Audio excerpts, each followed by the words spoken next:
Good morning, everyone. It's almost 9 a.m. on May 12th. I'd like to, at 8:59, I'd like to call to order the Region 6 San Jacinto Regional Flood Planning Group. And have Fatima do the roll call, please. Good morning, everyone. On behalf of Mrs. Matt, I will be doing roll call. Starting off with our voting members. Elisa Donovan.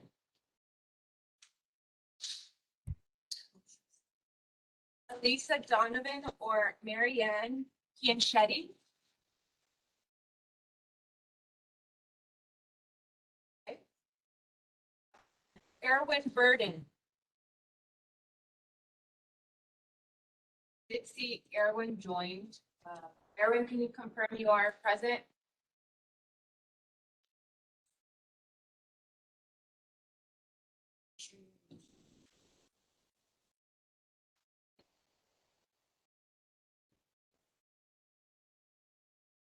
Okay. Paul Locke. Present. Rachel Powers. Rachel Powers or alternate Jill Boyan.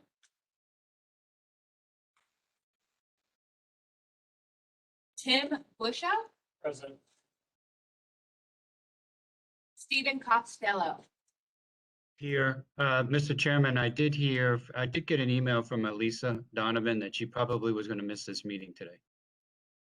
Hi, this is Marianne Giacchintini. I'm her alternate, and I'm here for Lisa.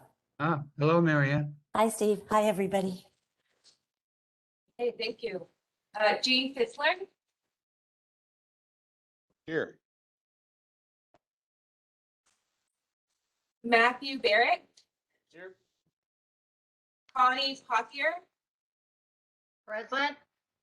Aaliyah Vincent. Present. And Fatima, can we just reflect in our minutes that we did not begin conducting business until after the 9 a.m. posted start time? Yes. Thank you. Minor detail. Todd Burr. Todd Burr or alternate Mark Jensen.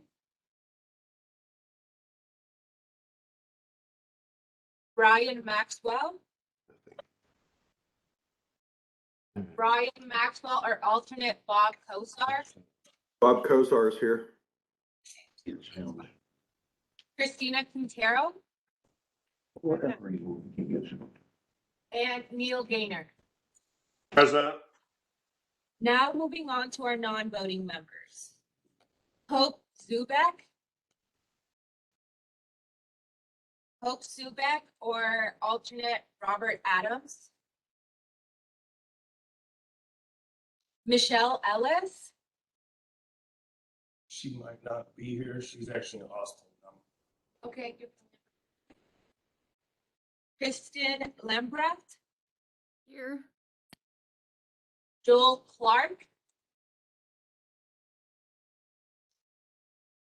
Joel Clark or alternate Brian Koch.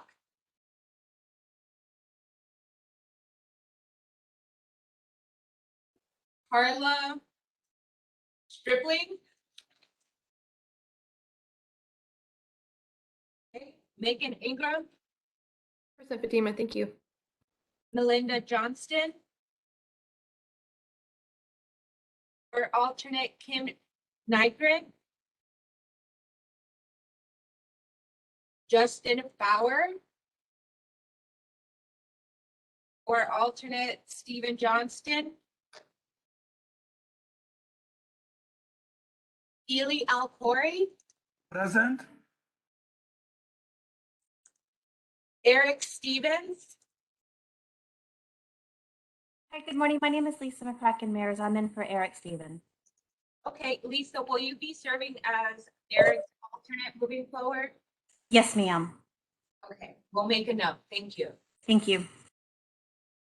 Brandon Wade.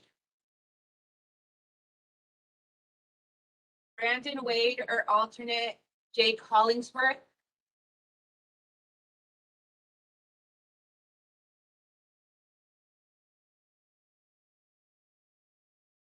Tom Height. Tom Height or alternate Trey Campbell. Mike Turco. I'm sorry, did somebody say something? Okay, moving on. And lastly, we have Sally Bacco. I'm here. Okay, now for our liaisons. Mark Wolger, Here. Stephen Costello, I know you are here. I'm gonna call again Todd Burr, just in case he joined after I called his name. Todd, are you present? Okay. Liv Hazelbach.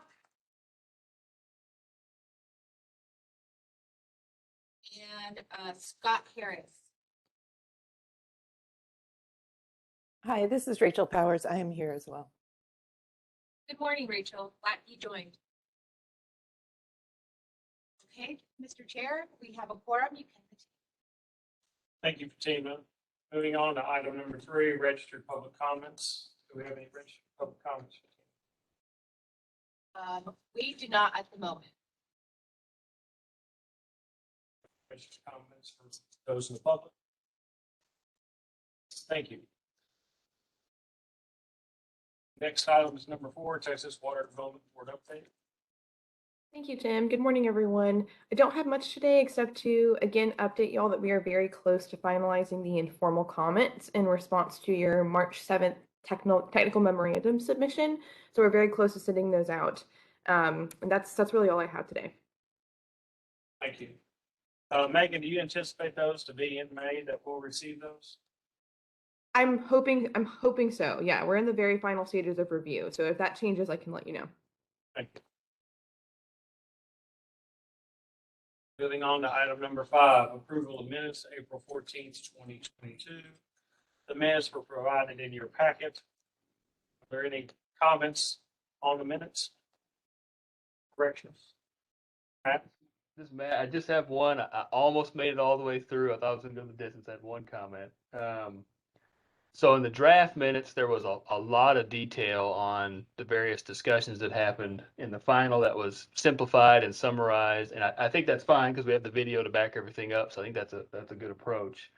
But in agenda item 11, in the second paragraph, it talks about the discussion about leaving agricultural areas in the needs analysis. And in the draft minutes, there was discussion in item 10 and then in item 11 that explained what that was about. It's no longer in there, so this really doesn't have any background to explain what's being talked about. So I would almost suggest, kind of like was done with other places, maybe we just remove that discussion from item 11 and just it's covered by the discussion ensued. And again, we have the video there to fill in the blanks on everything if someone wants to know what that discussion was. So that's kind of my recommendation. Yeah, and Matt, this is Aaliyah. I'm happy to speak to that. I requested a lot of the changes to kind of change the, I guess, the style of the minutes. You know, the minutes need to be an accurate reflection of what took place in the meeting and the actions, but it's not intended to be a transcript. And so, so some of that detail really, I think, was not fitting for minutes. And so I certainly, you know, concur with you that if you feel like that bit of detail that's in item 11 is left sort of hanging without further explanation, then perhaps we just delete that portion and rely on the discussion ensued. And of course, as you indicated, we do have the recording for anyone who wants that level of detail. Right. So Matt, what would be your suggested change on item 11? I would suggest in the second paragraph, we remove the first two sentences. So with the first paragraph would end with discussion ensued, and then you would go straight to Mr. Costello motion to approve. That way the discussion ensued covers all the back and forth on the agriculture areas. That's what I would recommend. Claudia, Fatima, y'all making note? Any other comments or questions on the minutes?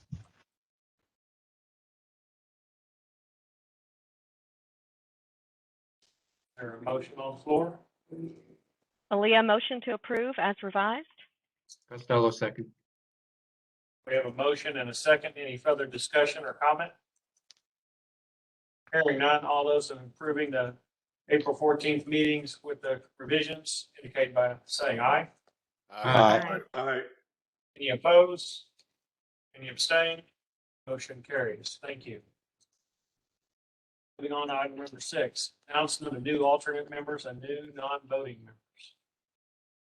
My understanding, we have none, Fatima, so we'll continue on with the agenda. Item number 7. It'll be our liaison reports pertaining to other regions, progress and status. We'll start with A, the Trinity, which I believe is Mr. Burke. He did send me an email indicating they were working through their FMXs. Seems similar to where we are. I'll reach out to him again. That's all I know currently with regard to the Trinity. Steve, the Natchez. Yeah, the Natchez say they're just slightly ahead of us.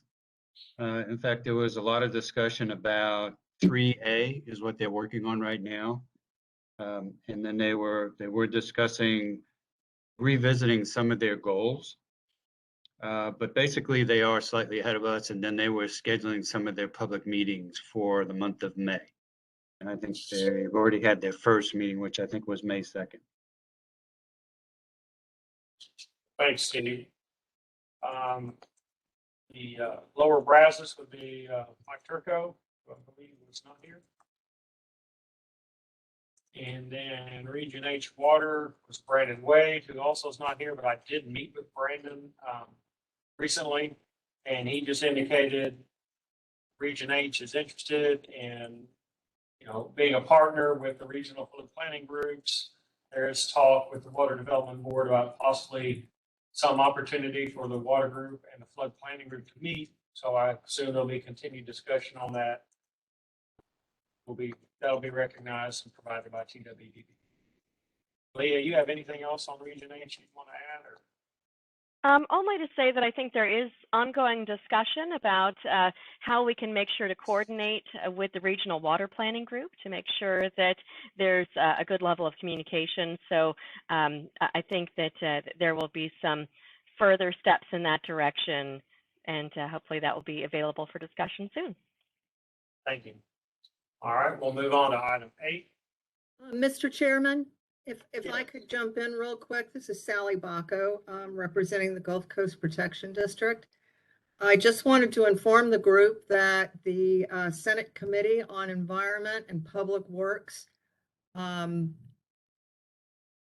unanimously favorably reported their Water Resources Development Act legislation, and that will now move to the Senate floor for a vote. And included in that legislation is the Coastal Texas Study Storm Surge Protection Project, as recommended by the U.S. Army Corps of Engineers. So we're very excited about this accomplishment.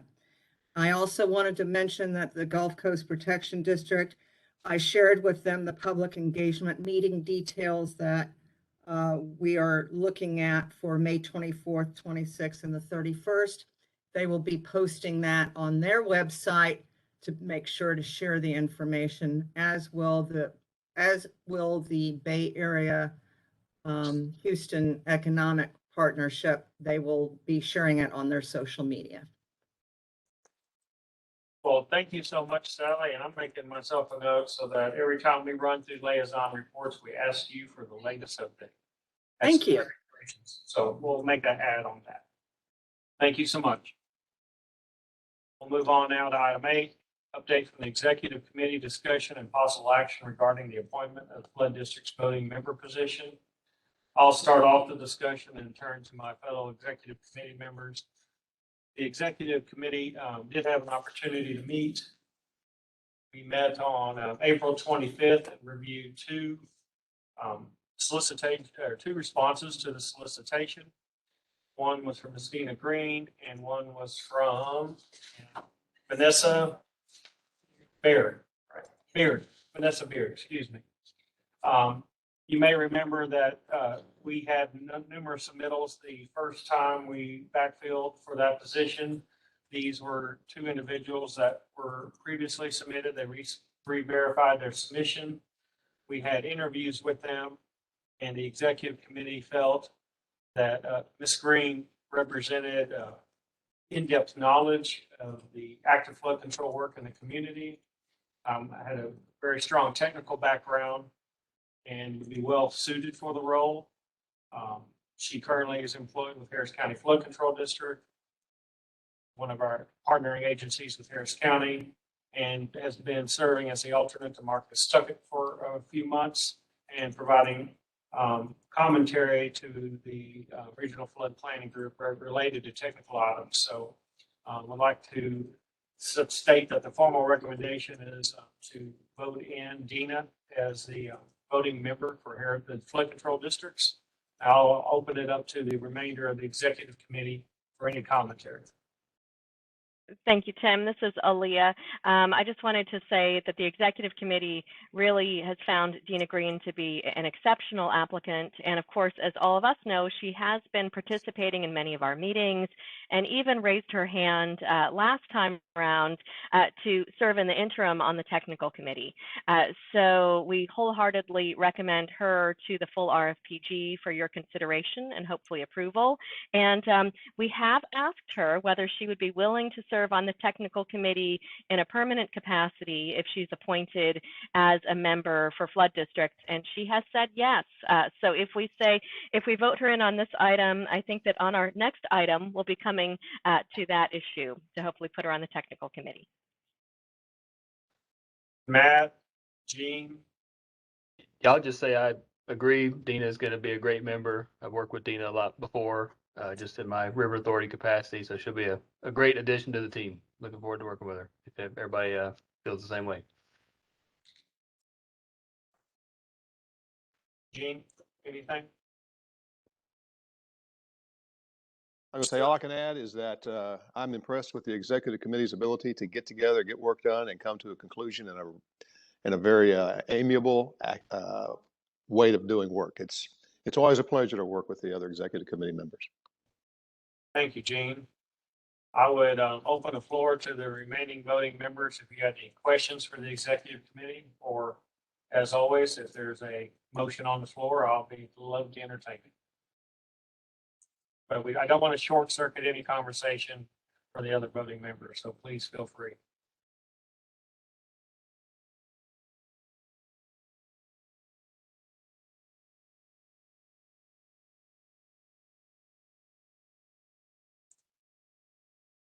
Well, I've worked with Dina for many years as well as Zerwin, and she's a good candidate, so I really recommend it. Thank you. Is there a motion on the floor to support the recommendation for the flood district's member position being filled by Dina Green? So moved. Fissler. This is Rachel Powers. I'll second. We have a motion and a second. Any further discussion or comment? Hearing none, all those in favor of Dina Green filling the flood district's voting member position indicate by saying aye. Aye. Aye. Any opposed? Any abstain? Motion carries. Is Dina on the call? I believe so. Dina, if you're, I am. well, congratulations, Dina. Thanks, Tim. Thanks, everybody. I look forward to working with you. It's been a pleasure so far. I know we've had a lot we've gotten done over the last few months and a lot still to go. So looking forward to working with all of you on that and getting our draft plan in next year. Well, thank you, Dina. Having history with you as well. I'm just excited you're on the team and look forward to your contribution. So with that said, would like to move on to item number 9. Discussion and possible action regarding the membership of the advisory committees, the technical committee. As everyone knows, we'd like to have 5 members. That way we can have action without forming a quorum and discussion, and also that we have that odd numbers, which is great to have. Would open the floor for any volunteers who would be willing to serve on the technical committee. Mr. Chairman, as vice chair of the committee, I'm sitting here staring at Dina Green's photo, and I do have a lot of experience dealing with Dina, and I would really appreciate her jumping in and volunteering to be one of our committee members. I wholeheartedly volunteer. Yes. Well, great. Does anyone else want to draw a straw? Hearing none, and with all the great commentary we've had, I would make a motion that Dina Green be, based on her desire to support, be added to a member of the technical committee. Any, I'll second that motion. all right, we'll go back. We'll have a little quick vote. We'll go to number 10. All those in favor of Dina joining the technical committee as a formal member, indicate by saying aye. Aye. Any opposed? Any abstain? Motion carries. Thank you. Mr. Chairman, I just wanted to clarify one point. Adding Dina to the committee doesn't make it odd, right? It's just an odd number. Odd number. That's right. Okay, just want to be sure. Okay. Thank you, Gene. You and Matt are, I can count on two things, the comment on the meeting minutes and the comedy comments. Thank you. Item number 10, presentation and update from the technical consultant on progress of the regional flood plan and possible action from the regional flood planning group on minimum standards task 3A. Corey's team, you're up. All right. Thank you, Tim. Can everybody hear me? Thumbs up. All right. Great. Well, thanks for all joining us here today. As y'all are seeing, we are in the final home stretch here. So there's a lot of materials and a lot of content. And I thank y'all for all the time that you've been dedicating to this effort to help get us to the finish line. So if we go to the next slide, a brief overview of what we're going to cover today. It's a lot of ground, most in the first two items. So you see the Task 3A minimum standards with a hopeful action associated with it, where we will be approving the minimum standards as presented. We're going to go through those.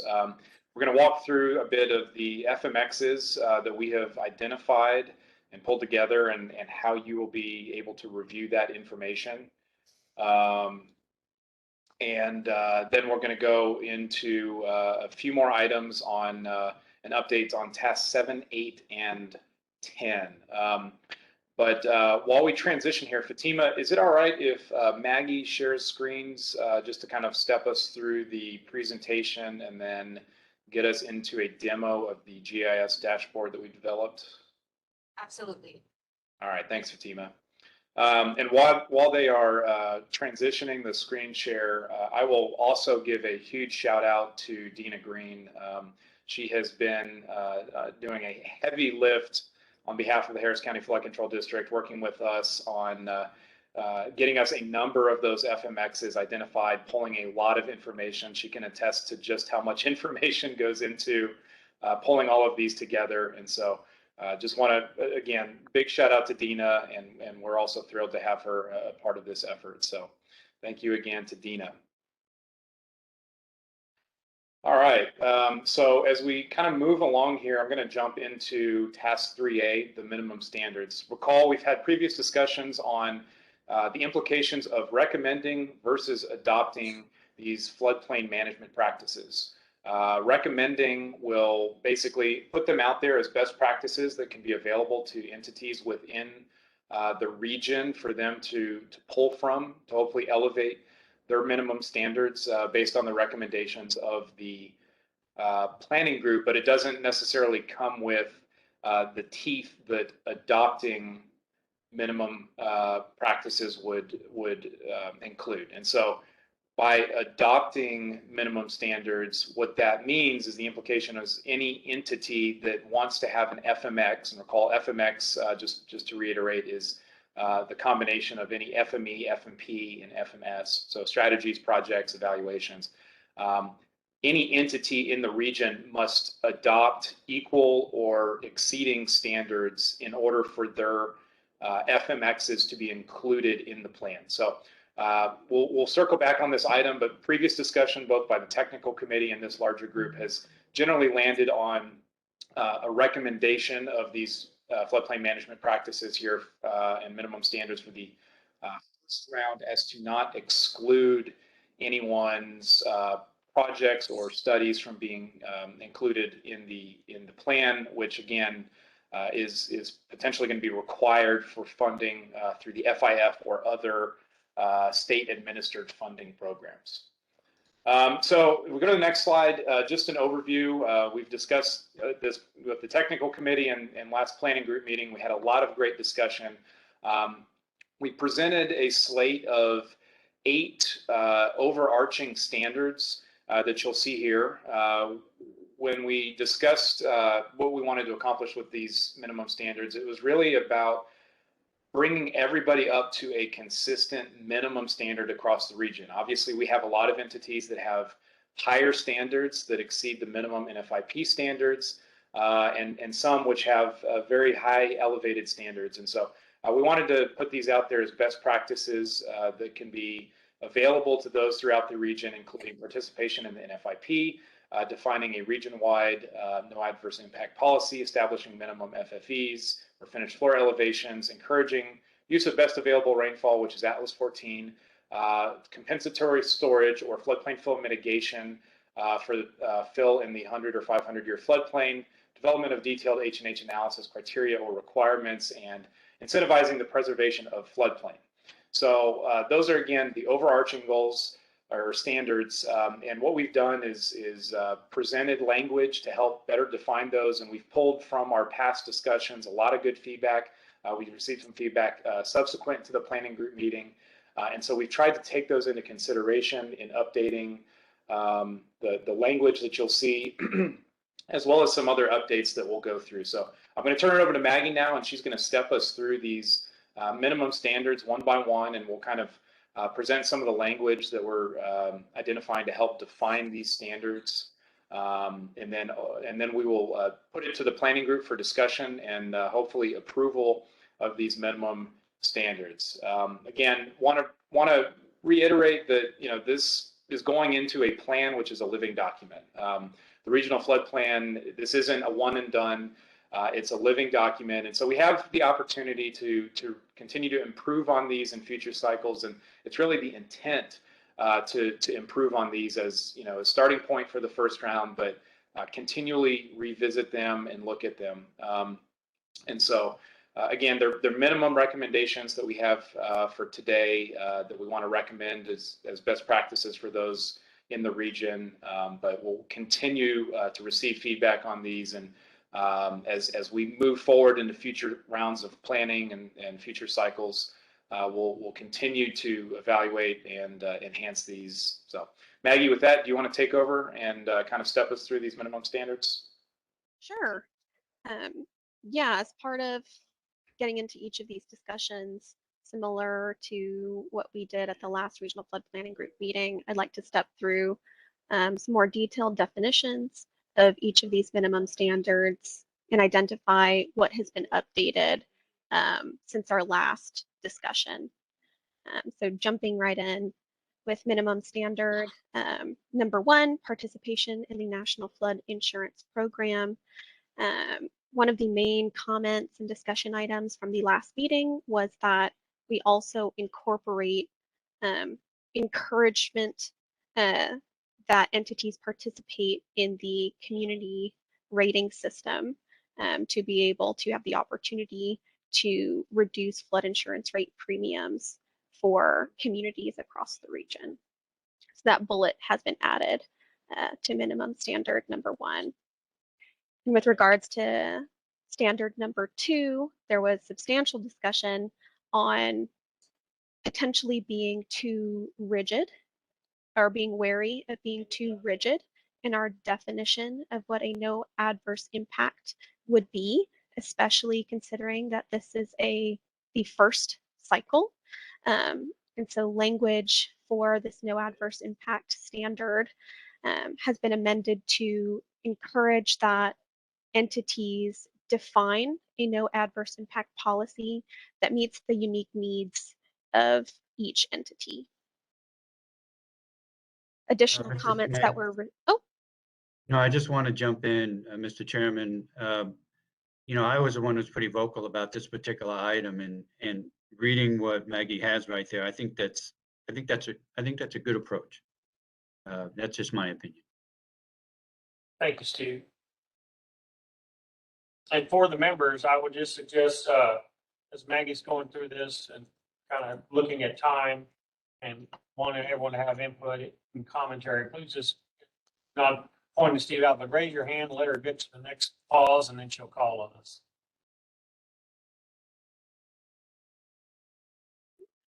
Thank you, Tim. I think the only thing I was going to add on minimum standard number 2 is we received some input about providing additional definition that maybe spoke to the intent of the standard. So preventing impacts to adjacent properties and demonstrating that no adverse impact using best available hydrologic and hydraulic modeling. But if there are any other comments, you can pause for a minute. This is Mary Ann. Maggie, may I just ask a question on the second one? If a community is coming up with their own no adverse impact policy, but they're then using best available hydrologic and hydraulic modeling that might be higher standard, how do you, adjust for that? How would a community adjust for that? I think that those might be two separate items. So the actual adverse impact policy is informed in part by available data and the quality of the data that's available. And so as that continues to improve, the no adverse impact policy or how that's defined for each entity may not necessarily need to adjust, but as the quality of the data that informs that policy continues to improve, that policy kind of inherently becomes more accurate or better informed. Okay, thank you. Maggie, we have 2 hands raised, Matt Barrett and Gina Green. Matt, you raised your hand first, so you can proceed with your comment. Thank you, Fatima. Yeah, Maggie, and I guess posing the question for the group on their thoughts.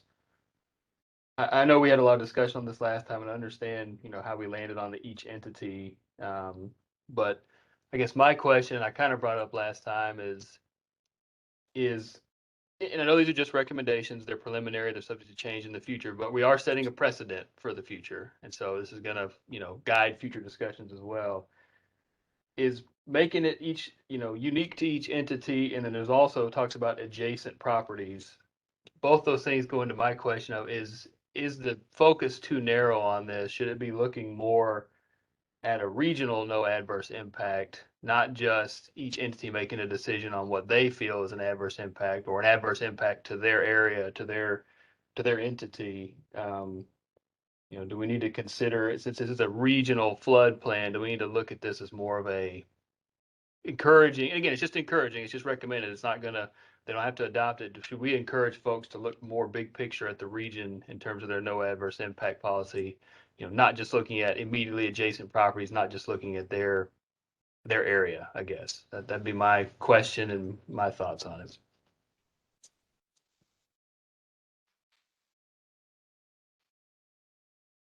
I think that was my comment pretty much echoes yours as well, that I think if we're specifying adjacent properties, that we might be looking a little bit too narrowly rather than taking a regional focus. And again, I understand we're encouraging this at this point, and that we, have a lot of detailed data that's being pulled together and models that can be used. But I do have some concern about just looking at those adjacent properties and not looking regionally.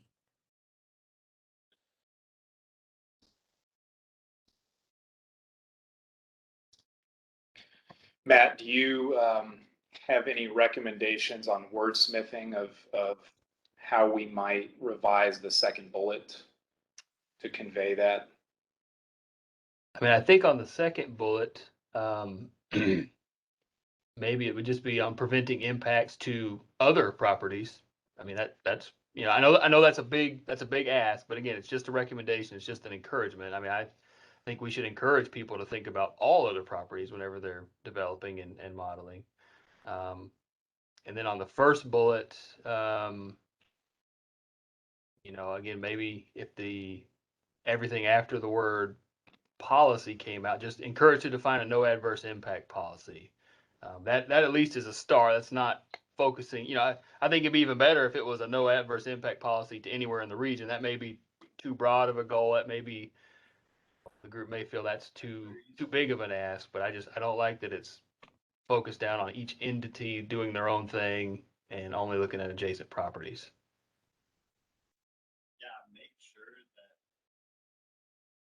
We do have additional hands raised from Neil, Erwin, and Rachel.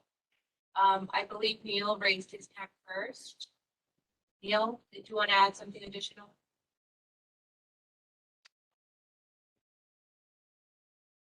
Neil, if you're speaking, you're muted. Ah, there you go. The button didn't switch over. Okay. In terms of the wording in the second item, I was just thinking downstream, replacing adjacent downstream, at least in those areas that are subject to riverine kind of flooding. That was it.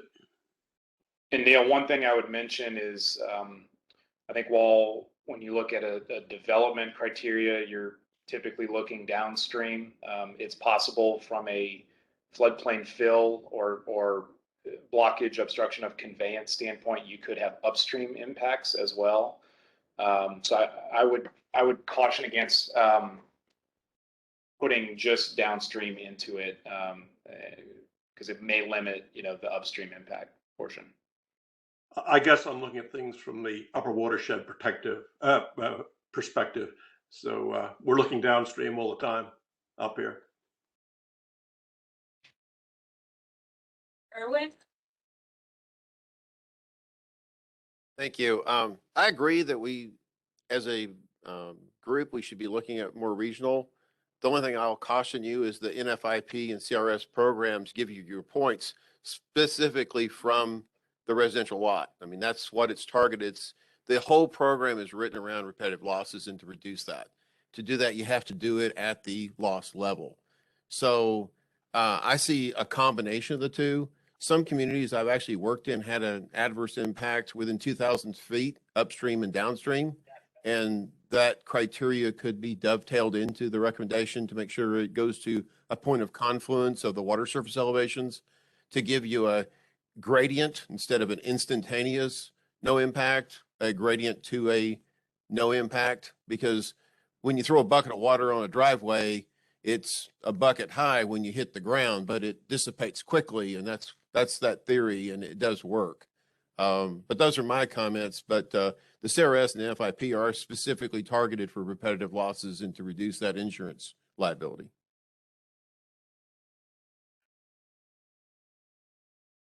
Rachel?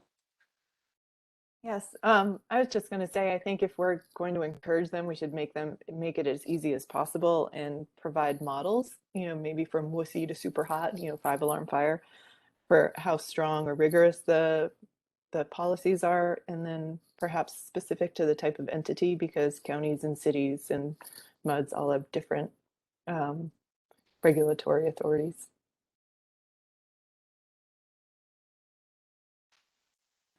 Rachel, are you, I guess, are you talking about as a supplement to the minimum standards, providing like example criteria that would be applicable to cities and counties, or speaking?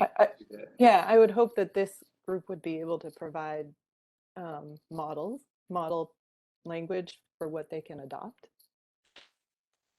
Whether it's in this document or someplace else, it doesn't really matter, but it's just one of those, let's make it as easy as possible for entities to do this.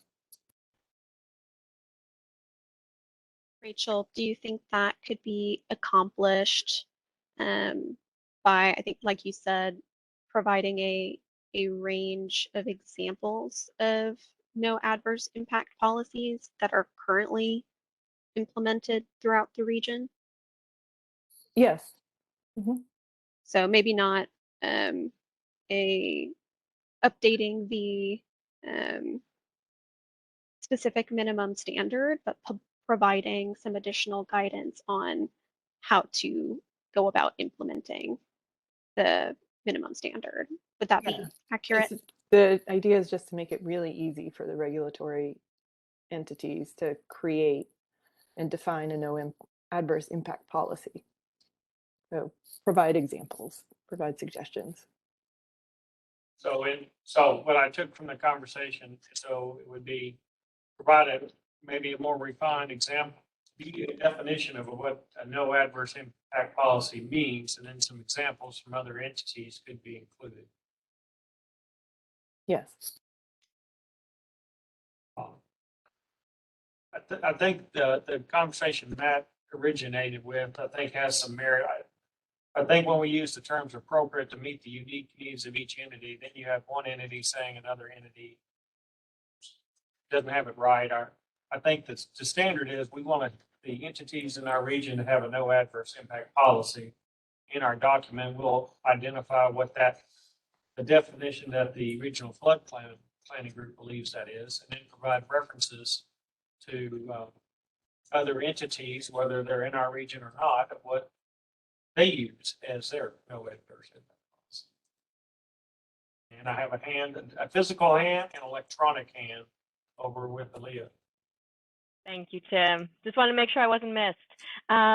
So I have a couple of comments. I think this is really good discussion. I have some concerns about what we can realistically accomplish for this first round of planning.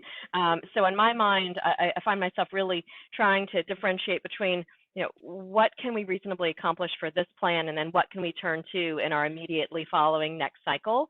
And this is an area in terms of models, et cetera, draft language, that I tend to think we cannot reasonably accomplish in this round.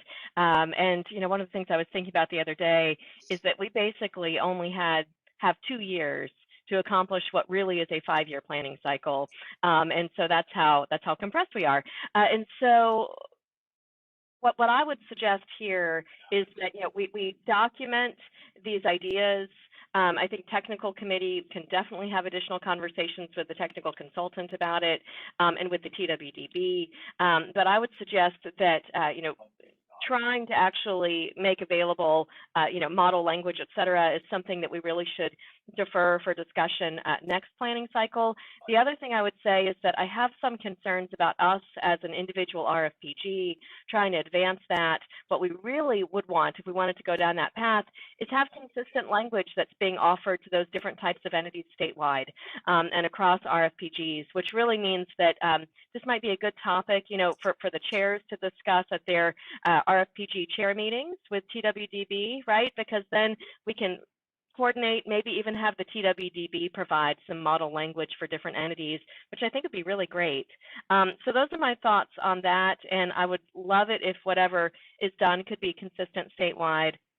My final comment on the language to item 2 on the second bullet point on the screen here is that I think we need to be nimble and generic at this point, flexible. And so I would suggest that maybe that first sentence, instead of referencing properties at all, perhaps we simply say the no adverse impact policy should be focused on preventing negative impacts, period. And we will have some further evolution on that point. I think that the level of details that have been discussed about 2,000 feet upstream and downstream, those are a lot of really good details, but again, ones that I don't think can reasonably be accomplished in this first extremely truncated planning cycle. So those are my thoughts for today. Thank you. Thank you, Leah. So would the group give consideration to putting on the first bullet, putting a period after policy? Does that seem reasonable?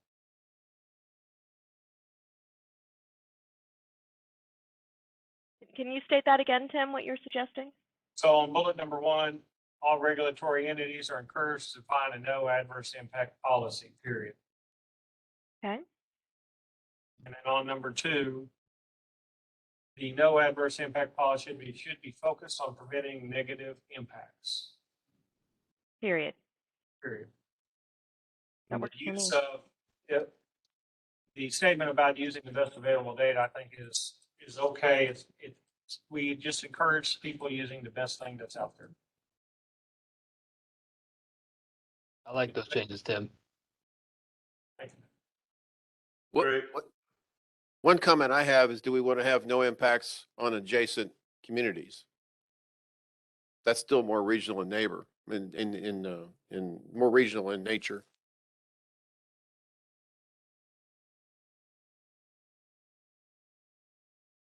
I agree that we're focused on the region, and the wordsmithing is probably, again, as Leah mentioned, we may get ourselves caught in this little spin cycle here. What we're hoping this bullet will present is that we believe people should adopt a no impact policy. There's many entities out there that don't have a no impact policy, and we're just trying to say this is going to be the standard.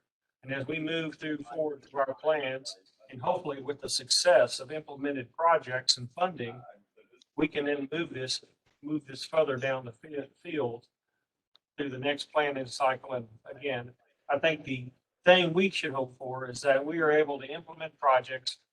Great that the fifth and the water plan, the flood plan, helps create entities have a means to solve their flooding problems, and it becomes a carrot so that we can help encourage more strongly criteria that are regional, criteria that may go from region to region that are consistent statewide. Because I believe that would be the ultimate goal, that we have more entities in the state involved in the NFIP and the SEER system, more entities in the state that have great models, and more entities in the state that all seem to have a common purpose when it comes to modeling and ensuring we're not affecting our neighbors in a negative fashion. So I hope that these comments we just made to number 2 set the seed, and we'll continue to grow and mature as we move through our next plan. Let's hope. Yes.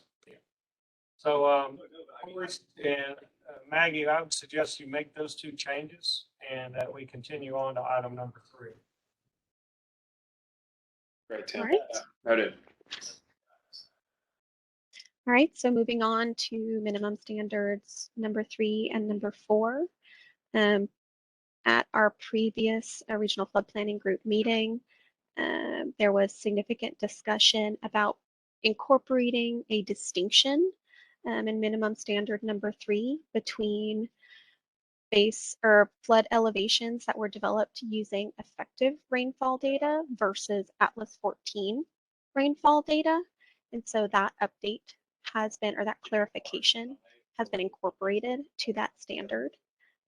Since providing these meeting materials, there's been additional coordination with representatives of our coastal regions, in particular Bob Kosar.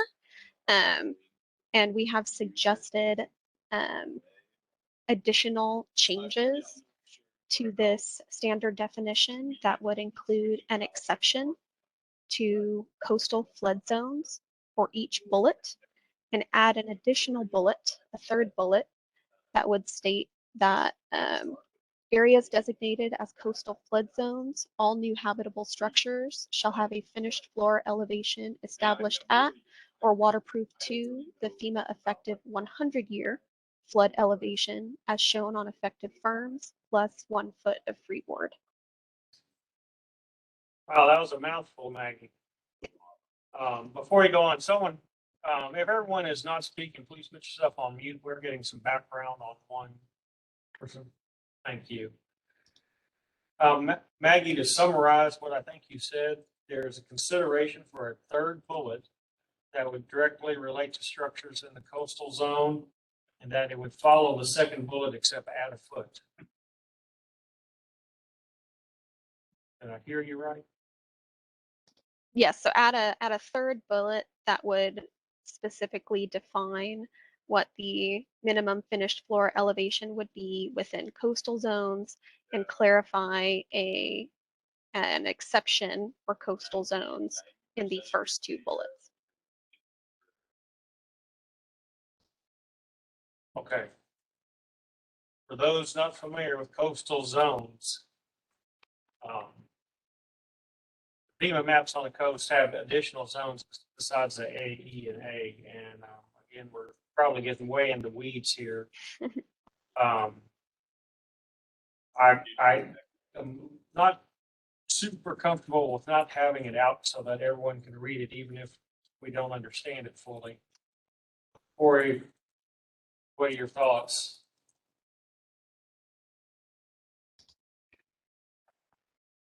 Or let me open it up. Who within the flood planning group struggling to understand what Maggie went through on that? Don't be shy. This is Fissler, and I apologize. I've had to take off my camera because I'm having some bandwidth issues. But what I was going to say is I was listening and wondering what is a coastal zone, who's coastal zone, and I would submit that either if it's not clearly understood that we add FEMA coastal zones just so the reader will know what we're talking about, or FEMA map, or as defined by FEMA, whatever that term is. If I could interject real quick, Jean, this is something else that we've been coordinating on how to define with some of our coastal region representatives. And the definition that we would include within Chapter 3 as a clarification would be that coastal flood zones are defined as areas inclusive of coastal special flood hazard areas, as well as coastal high hazard areas and coastal A zones. Those are all designated on firms. But for the purpose of minimum standards defined within Chapter 3, coastal flood zones would also extend beyond the limits of moderate wave action. Now, this is getting very technical for some of the folks who don't have a background with coastal flood zones, but would extend beyond the limits of moderate wave action and include areas designated as having a combination of risk from both riverine and coastal flood sources as designated on flood insurance studies. So I understand, and I think, Tim, your comment earlier was it's difficult to consider these additions without having the text written and in front for review. We understand that we're suggesting and providing update on these additions after meeting materials were required to be posted, and so could not be modified because it would be a substantive change to our meeting materials, and we want to make sure that we're able to notice the public adequately and in accordance with the OMA. So these are definitions or clarifications that can also be distributed to the regional flood planning group after the meeting for a more detailed review, if folks would feel more comfortable with that. Thank you for that explanation, Maggie. I think we have at least one hand up, Erwin. Thank you. The only concern I have, and it's not I mean, I'm not trying to throw mud on it, but the way I understand it is that the map next doesn't update the coastal area mapping. The map next is only doing the riverine. This is something I struggled with in Baytown, and the issue I had is that the 100-year existing potentially there's a difference between the 500-year and the 100-year in some places of 8 feet. And so it wasn't the 2 feet you see in the riverine areas. So it was quite a big delta. And so I found personally that in one area, it was an elevation of 12 was a 100-year floodplain. The watermark of high record was 14. So I was having everybody elevate to 16 with the community determined.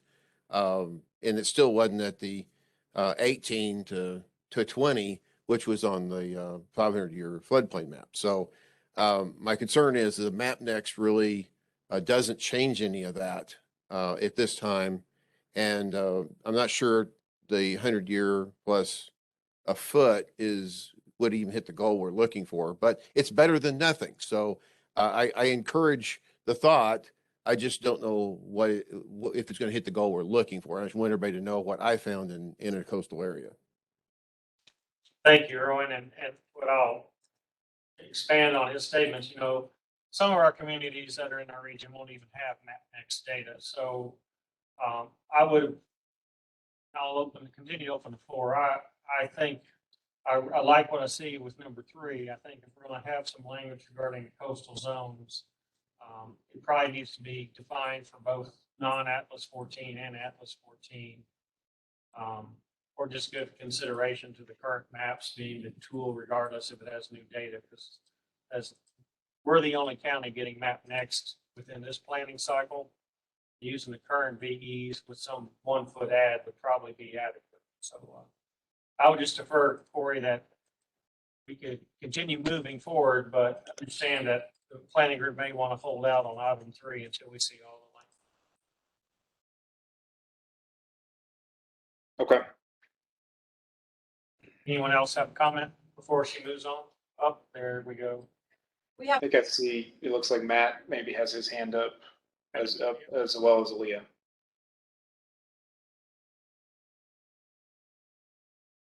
Aaliyah, ladies first.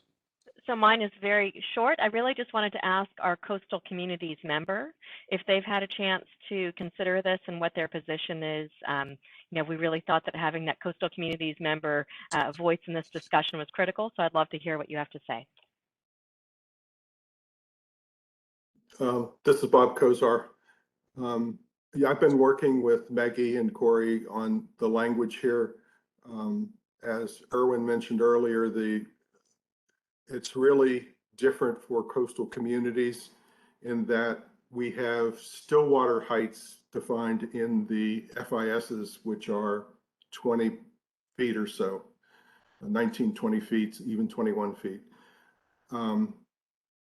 That is not reflected in any of the maps. It is defined in the FIS, but it is point data. It is not an area.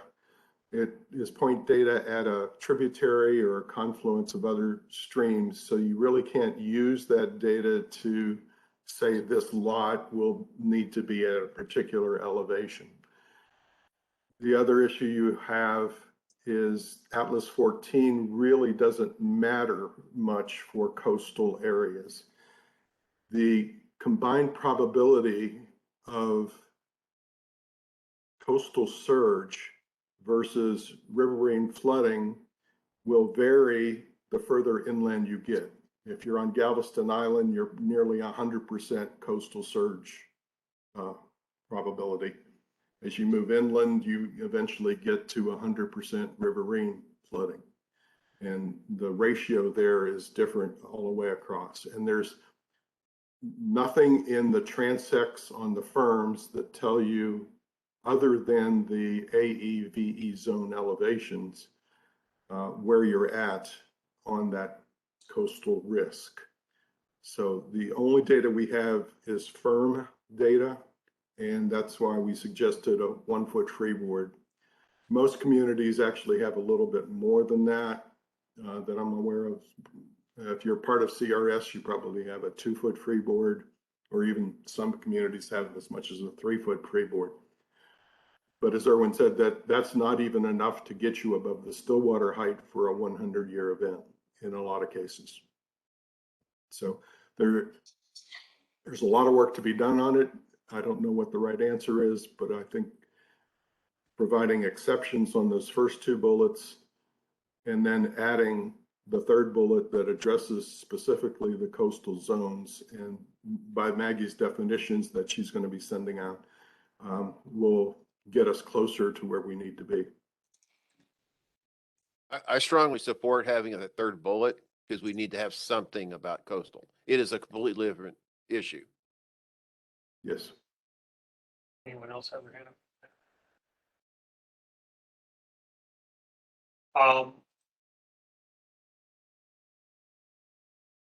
Everyone, you can lower your hand, it'd be good.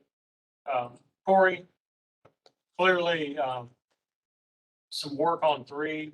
Mainly it's just to be informative and transparent instead of approving something on the narration. I just have a concern with, as we move through the minimum standards, I think when we get to the end, if 3 is the only one we're not 100% comfortable with, I think we have the time to say 3 is going to be updated, that we can address it later for formal adoption. But I don't want to, I want Maggie to continue, but any other comments on number 3? I think everyone here recognizes we need to address coastal zone. It's just the how we do that, and that each flood planning group member understands it clearly. I think it's just important. Yeah, and I think, you know, Bob's raised some really great points here and has provided some good information for us.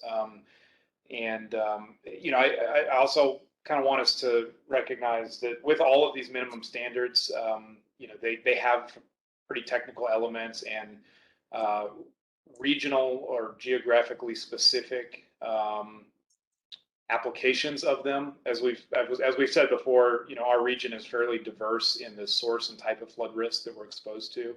And so for all of these minimum standards, you know, they're setting out a minimum standard, but we recognize that there's going to be some technical definitions or specificity added or needed or warranted in some of these areas. So I think if everyone keeps at the back of their minds that, like I said, these are evolving and we'll supplement as we can as we move forward.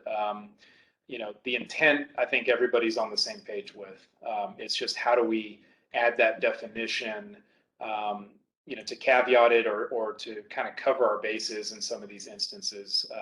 I think that's what we're trying to do, and that process can continue to evolve here.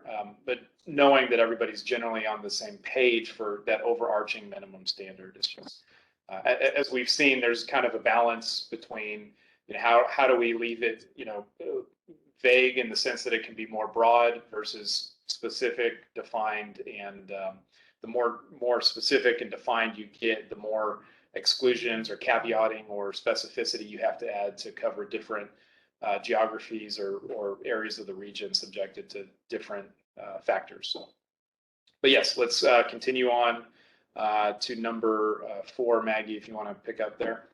Sure. Before we go, Maggie, Fatima told me we have another hand. Is Matt, your hand still up? Yes, real quick. I did have a question, not on the coastal thing, but on the standard in general, and hope I don't confuse things by saying this. So I don't have to interrupt again on number 8. It kind of applies to item number 8 too. These kind of go hand in hand. Do we want to hold, it's either the effective 500-year, the FEMA 500-year floodplain, or it's the FEMA Atlas 14, the FEMA 100-year using Atlas 14? Do we want to limit ourselves to just once FEMA has changed the maps based on Atlas 14, or do we want to base it on, if you have Atlas 14 modeling for the 100-year, you go ahead and use that as your standard for finished floor elevation? Because there could be a, you know, pretty good length of time between doing the modeling and FEMA getting their maps updated. That's my question.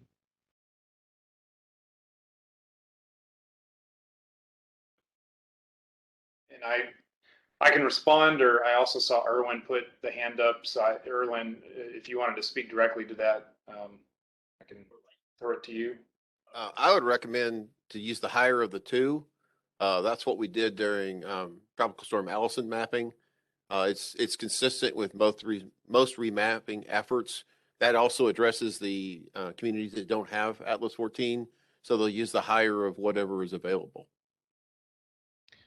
Yeah, and I might add, you know, in those instances, typically an entity will go through an adoption of that as best available. Doing so and adopting as best available kind of helps from a regulatory standpoint, although it may not be yet reflected in the FEMA effective mapping. And so, you know, maybe there could be, I would say if that was to be done, Matt, it would probably be best to state that best available is kind of the qualifier for using that, because that would imply that it had gone through some reviews and adoption at the local level. Yeah, I think it's some way to say, you know, waterproof to the best available 100-year flood elevation, modeled 100-year flood elevation, something like that. So it's not just contingent upon FEMA doing their part of it. Would be my suggestion there. Any other hands, Fatima? Maggie, if you'd like to continue. Okay. Minimum standard number 4 is easy. Encourage use of best available rainfall data. There were no previous comments submitted for that standard. So if there are no questions or additional comments at this time, I unfortunately cannot see when folks raise their hands, but if it's indicated that there are no raised hands, we can go ahead and move on to standard 5 and 6. 5 and 6, please. All right. So minimum standards 5 and 6 are targeted at compensatory storage requirements in both the 100-year and the 500-year floodplains. Information or recommendations that were provided to us and incorporated were, one, a request that we speak to how adequate floodplain fill mitigation would be demonstrated. And so that is that prompted the addition of the second bullet under each of those minimum standards, speaking to using H&H modeling to demonstrate that mitigation is sufficient. And then also concerning coastal communities or making exceptions for coastal flood zones, the recommended edits to bullet 1 would be to strike the explanatory statement within parentheses specifying coastal flood zones as FEMA flood zones V and VE. In working with Bob in drafting a definition for coastal flood zones, we will adopt something that goes beyond just the high hazard zones of flood zone V and VE.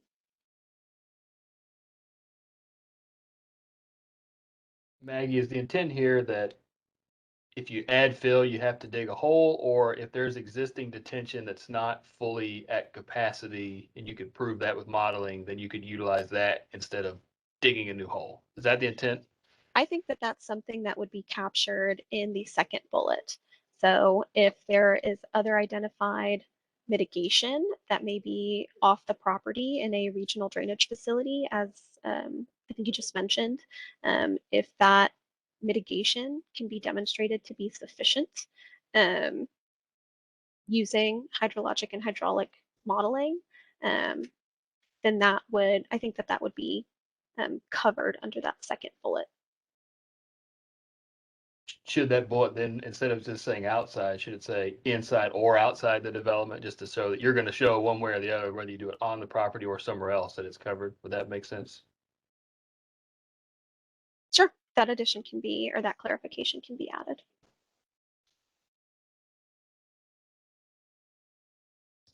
G? Hang on. Here, can you hear me? There we go. This is a nit, and I just was reading it carefully. Look at the second bullet of each of these, 5 and 6. Does the word performed, is it the same as developed?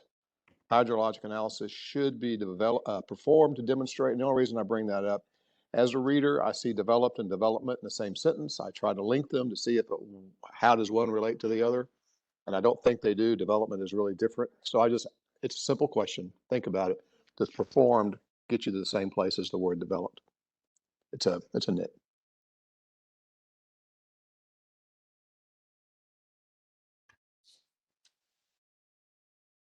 I think that language could be exchanged if that provides additional clarity. I like it. Any other hands raised for number 5? I think those were great comments. Looks like Maggie's making some notes. Can you continue with item number 6? It's on the same theme. Are there any other comments related to minimum standards 5 or 6? Just that the No? comments would apply to both, obviously. Yes, that they would apply to both. Yeah. All right, moving on. We're at the home stretch, guys. Minimum standards 7 and 8. Minimum standard 7 focused on development of detailed H&H analysis requirements. And previous discussion on this item was similar to minimum standard 2, which focused on developing a no adverse impact policy.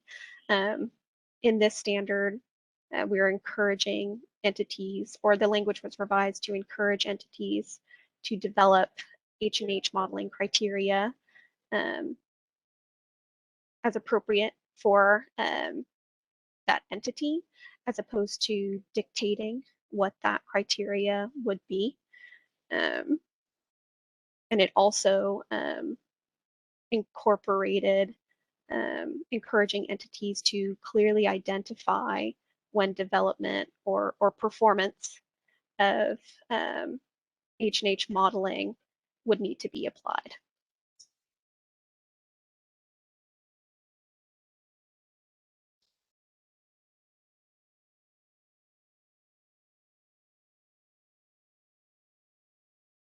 Any comments on number 7?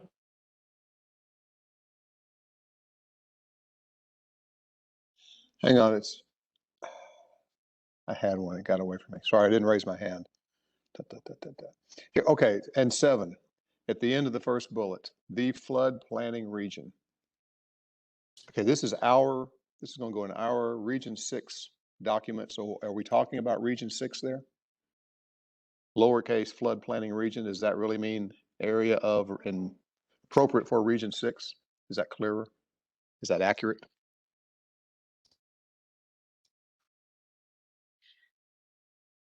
Corey, this will be our flood. This will be in, for the simplistic sake, there's 15 tabs. This will be in tab 6 of the statewide flood plan, having Region 6 items. I know it's pretty generic, but would that be how it's overall set up, you think? Can you say that again, Tim? You broke up just a little bit there.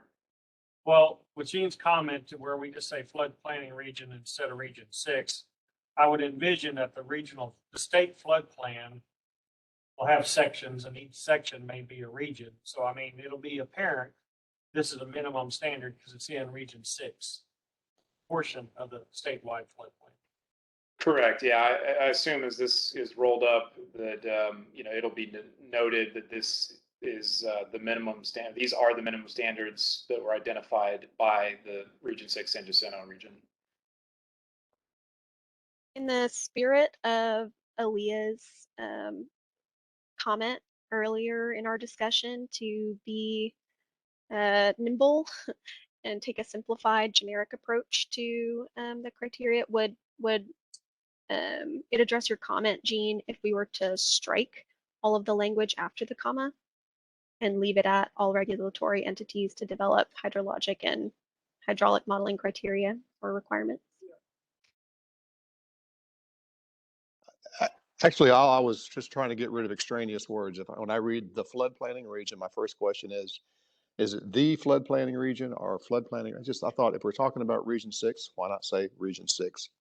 But I don't want to screw the works up here by getting too specific. In the first bullet of number 7.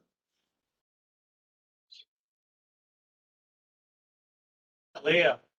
Yeah, so I appreciate everyone's jumping on the nimble bandwagon here. I'm good with just ending that sentence at where the comma is currently. I think that's fine, and really I think it will serve us well to have as few things as possible that specifically are calling out Region 6, because this has to get rolled up into something bigger. So I think that would be a good thing. Thank you. Any further comments on 7? Any additional hands? Is mine up? This is Fissler again. And I'm looking at the bullet under 8, the last line, within 100 hyphen feet of the banks. Don't we just mean 100 feet, no hyphen? Write the word out. Depends on what version of Word you're using, Gene. Okay, I'm using Mrs. Fidel 1974 English class. That's the one I'm working with. Don't worry about it. Justin Bauer and Marianne. Marianne, do you have a comment? Yeah, yes, I thought Justin was first, sorry. I just have a question. Was there any discussion on 8 about the fact of in the future that some floodplain areas might have housing in them, and when they go to redevelop that you could incentivize protecting them at that point or preserving them? Is that going way beyond what you guys talked about? And I'm sorry, Elisa's not here to bring that up. To repeat the question to make sure I understood, were you asking if there were homes or structures already mapped currently within the floodplain, if those were to be redeveloped, would incentivizing preserving those areas for the natural floodplain, would that be included in this? Right. Or captured in this bullet? No, I don't think it's captured in this bullet now. I'm asking if there was a discussion as to whether or not, I mean, because a lot of times we've looked at 50 years in the future, and if there is a sort of a recommendation that floodplains should be preserved and people should be kept out of floodplains or buildings, how do you capture that for the future? And that would be a different bullet, but I didn't know if there was any discussion or if you feel that's way beyond the capacity at this point to put it in your minimum standards. That was all. I think if I'm understanding the question, I do think that for existing current floodplains, I think redevelopment or any development within the floodplain would be captured under this bullet. But with regards to your comment relating to future floodplain mapping, that was not a previous discussion that we had when drafting this minimum standard. Really, the discussion had centered around preservation of the floodplain as currently mapped. And no, I guess what I meant is currently undeveloped, because you're looking at land that's not already got a house in it, correct? As opposed to land that has a house that might, 10 years from now, somebody might demolish it and want to put another house in. Is there any attempt to capture that? That was what I was trying to get at. And Marianne, I think as I read it, and if we need to expand on the language, I think we can, but as I read, incentivizing the preservation of floodplain to reduce development. In my mind, development is all encompassing of both new development and redevelopment. Okay. And so if that or speaks to your point, great. Or if we need to expand that to specify new development is both, or reduced development is new development and redevelopment, we can do that. But I think as Maggie was saying, the intent is any and all, so new or re. Okay, terrific. I think that's great. And you might say, to reduce development or redevelopment, but you don't have to if it's commonly held that development is going to include all development. I just wanted to make sure that was captured. Thank you, Corey. Okay.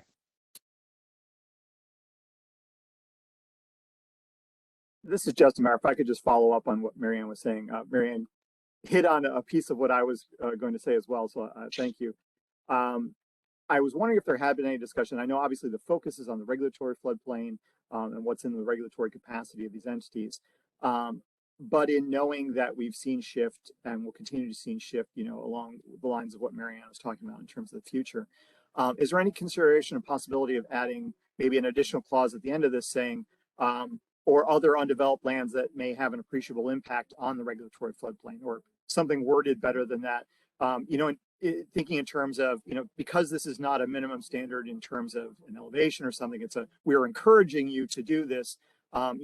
Is there a possibility to encourage conservation or preservation of floodplain or areas adjacent to the floodplain that are not part of the regulatory floodplain, but we know will have an impact, that may lead to more impacts on the floodplain in the future?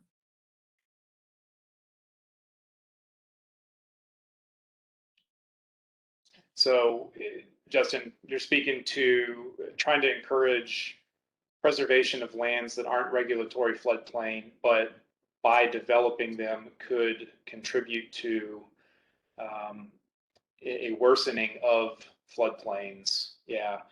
And I think we had a little bit of discussion to that end. I would defer to some of the technical committee folks because this goes back a few meetings.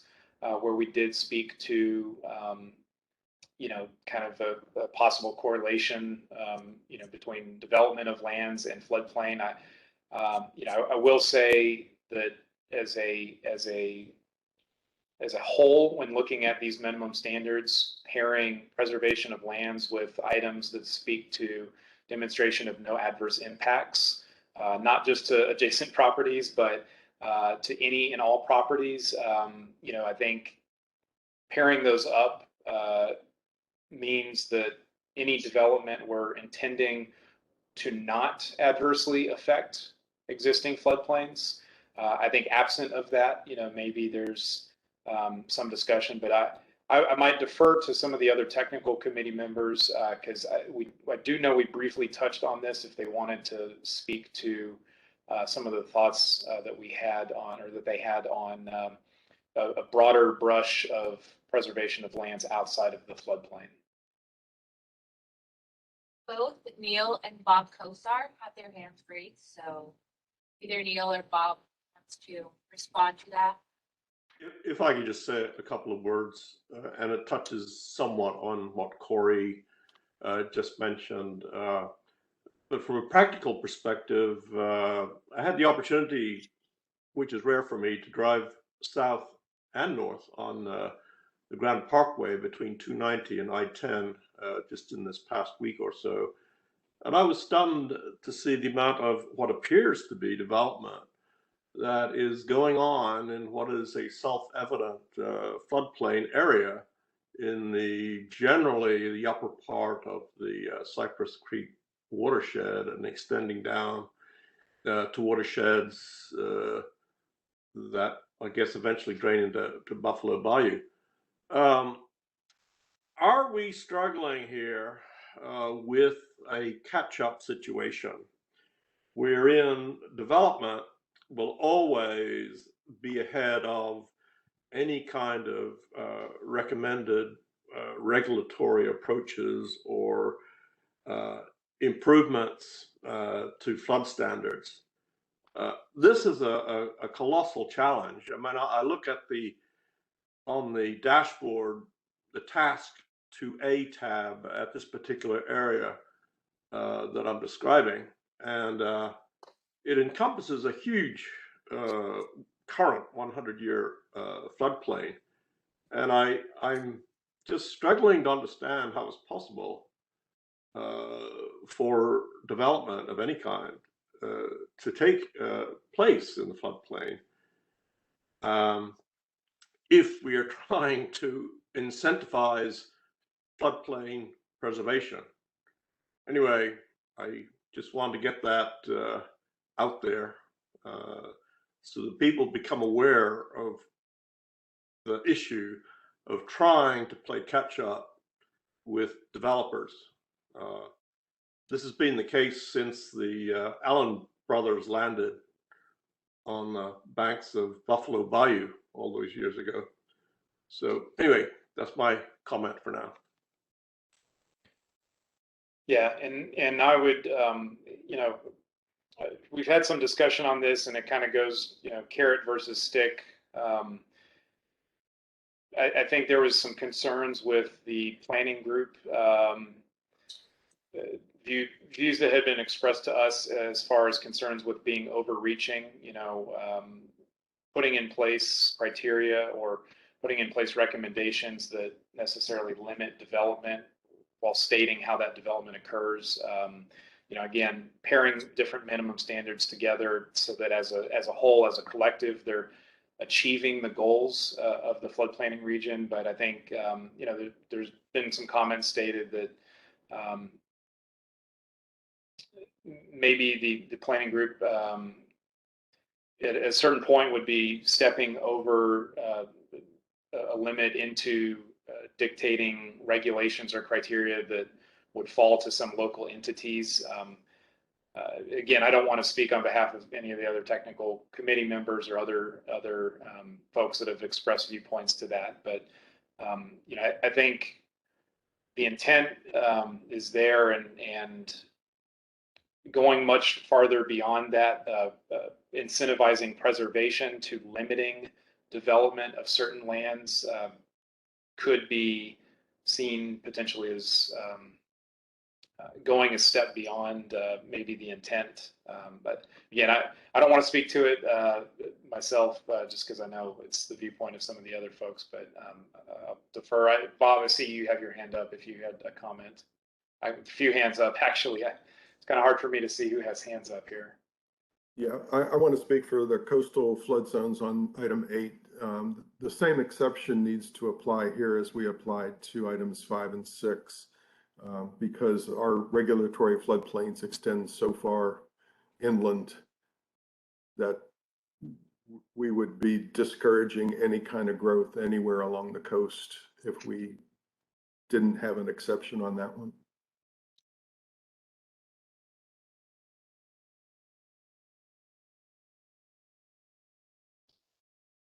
Who else has their hand up? Matt? I do, Tim. I just wanted to add a little bit to number 8 and some of the discussion we had last time too. I recall, some of the discussion about talking about recommending the regulatory floodplain and then corridors along the channels, because we were trying to come up with some descriptions that we thought would be meaningful and that some of the communities that will be practicing this would understand how to use them, and that it was data that they would have on hand and that they'd be able to come up with fairly easily as a good start.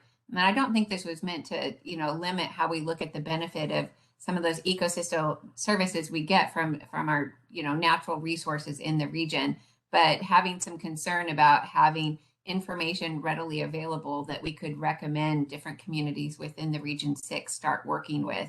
And so I kind of see this as a first start. And if there is practical data that's available, that could be another resource that folks should refer to. Maybe we could have further discussion about that later.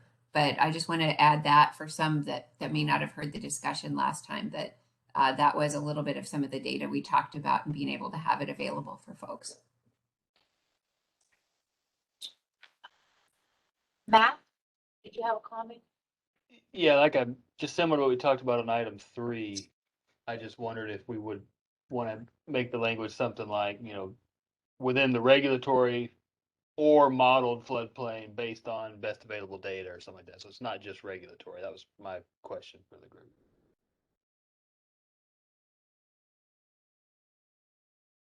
And then we did have Sally with her hand raised as well.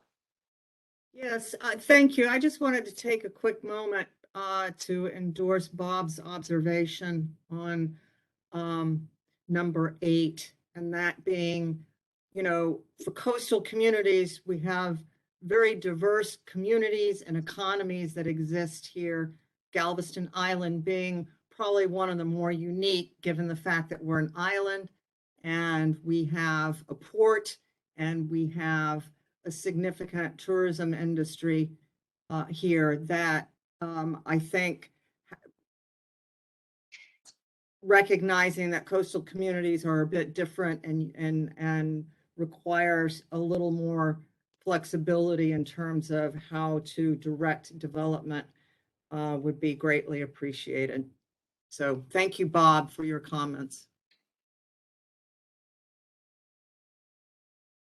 Any other? And just to add one thing, and I think everybody's aware of this, but the item as written and the intent behind it from the committee and past planning group meetings where we've had discussion, the intent is not that we are limiting development in floodplains or even limiting developments in areas outside of the floodplain. It's incentivizing preservation. And so I think there is an important distinction there.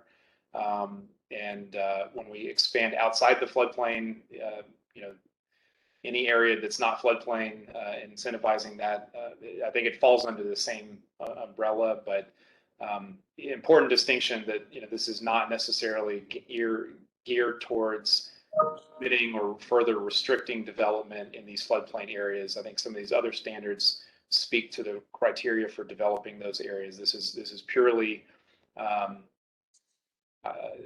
discussion around incentivizing preservation of these lands. So,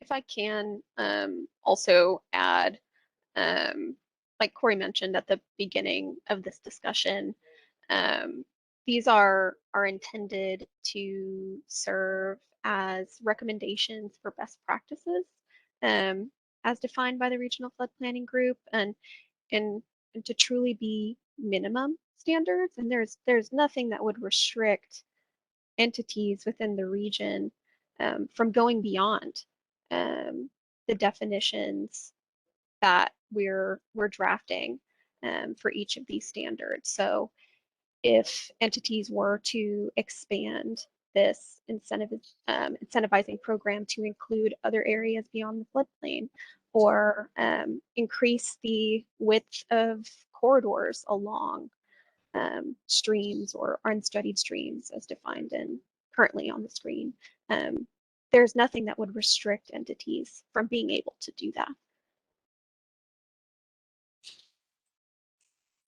Comments?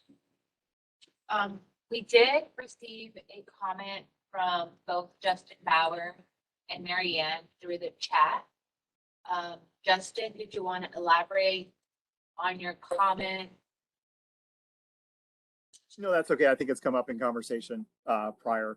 I think we've covered it. Okay, well, I'd like to make a comment or two. As we've have sat here and worked on these bullets, the outside looking in is, you can't interpret what everyone sees when they read this outside our group, because they're don't have the background and the discussion elements that we've covered over the 2 meetings and technical committee have. And I think what the goal of number 8 is to create a mindset that we believe that the flood planning group believes preservation of the floodplain is a benefit.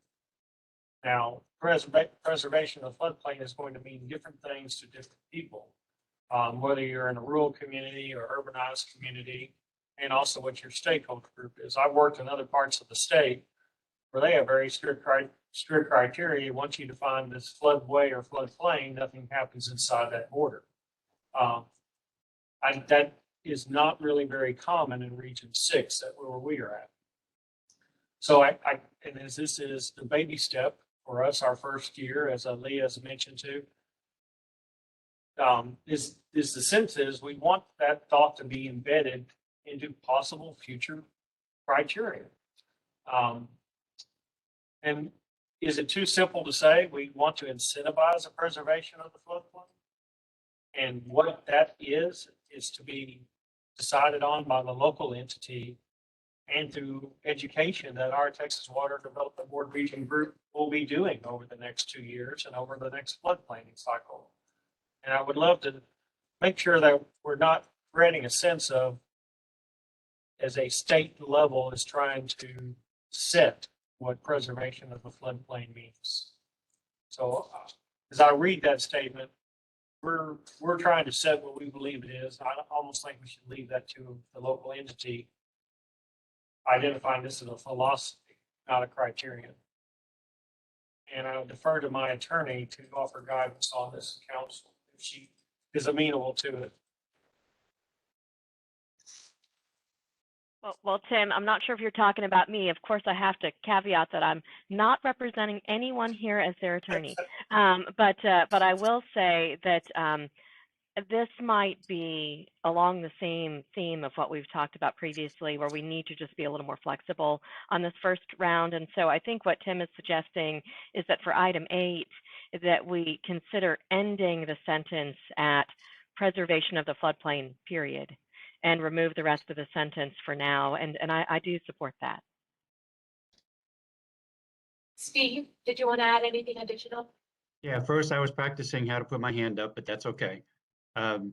So I want to remind everybody that the city of Houston was awarded a grant from the Houston Endowment several years ago to develop an incentive program for green infrastructure. And it's not only applicable to floodplain, but it's also applicable to redevelopment. And so what I would suggest you do is stop the sentence after the word just to develop system of incentivizing green infrastructure, period, and not just associated with the floodplain, because what you're going to have is the development community is going to say, oh my God, they don't want us developing in the floodplain, and we're going to have to challenge that. But go ahead and take a look at our infrastructure, our green infrastructure program, the incentive. But we have to be mindful that, and this is what I described my team, because my team actually worked on this program, is that the city needs to be setting an example for the development community. Okay, so even the projects that entities are working on themselves that are not development related, they need to be looking at green infrastructure on those projects. Otherwise, you'll never get anyone to adopt a green infrastructure program. But take a look. All you got to do is just Google City of Houston Green Infrastructure Incentive Program. It'll come right up, and you can take a look at it. Steve, I think that programs like green infrastructure or implementing LID or low impact development, I think that that almost might constitute a whole other minimum standard. And I think that that might get to or have a separate goal of limiting the impact potentially of development as opposed to preserving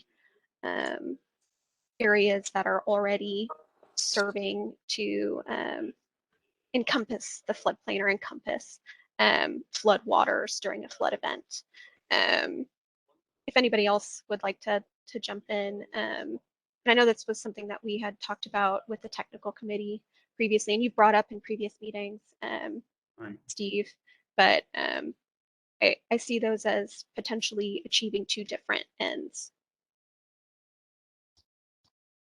Yeah, and something to add to, you get into some nomenclature differences between green infrastructure and nature-based solutions, but we also did have a goal that was adopted, a little bit different than a minimum standard, but a goal focused around ensuring a substantial amount of the content of the plan as recommended by the planning group consists of or incorporates nature-based practices. So, I don't know if there's some opportunity for linkage there between low impact programs and achieving that goal.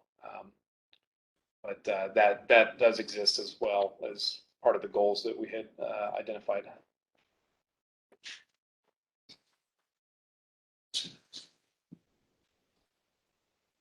So what I see in summary is we got 6 minimum standards we're 100% on board with, and we have two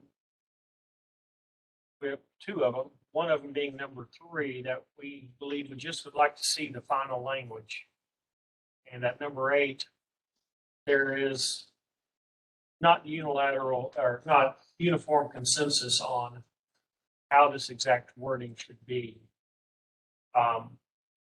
And we have gone over an hour and a half. So Corey, I know one of your action items for today is to adopt the minimum standards. Thank you for having the list up. So what I've gathered from the conversation, 1, 2, 4, 5, 6, and 7, everyone is comfortable with. So on number 3, I would like to state that that the group would like to see the final version of number 3. And could we take action on number 3 in June, Corey? Yeah. Assuming we're consistent with the intent, and that it's really the wordsmithing and clarity. Yeah, I think we could do that. We're gonna have a lot of content to cover in June as well, and some of the documentation around chapter 3. Pushing it a little bit later. Just everyone be mindful of more content to review. But I think as long as we were able to, I guess, receive some feedback and come to consensus on that language ahead of that meeting so that in the June meeting, these items as revised could be approved. I think we can certainly accommodate that. Steve? Yeah, Mr. Chair, I'm actually okay with after the description that Maggie was describing, and I just saw some of the other members say the same thing. So, and in the interest of time and what Corey was just describing, why can't we continue on with the agenda we have and just have Maggie sort of type in what they think the addition is for the coastal for item 3 to see if we can vote on that later today? Is that possible? I don't know that I will be able to display or type up that information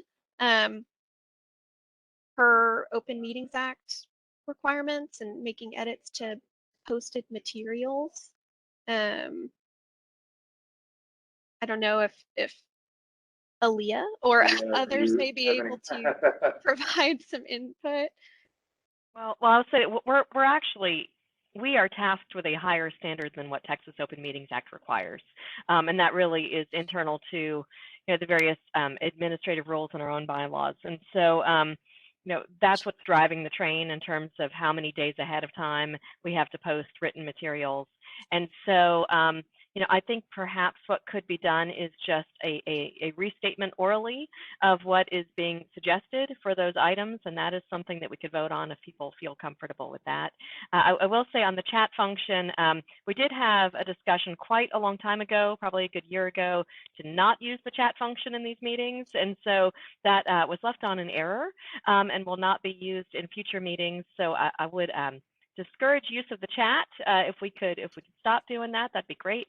But I think to the point today, it really sounds like there's a hope that we can get an approval and perhaps maybe just a focused restatement of specifically what we're talking about in 3 and in 8, so that we know that what we are voting on.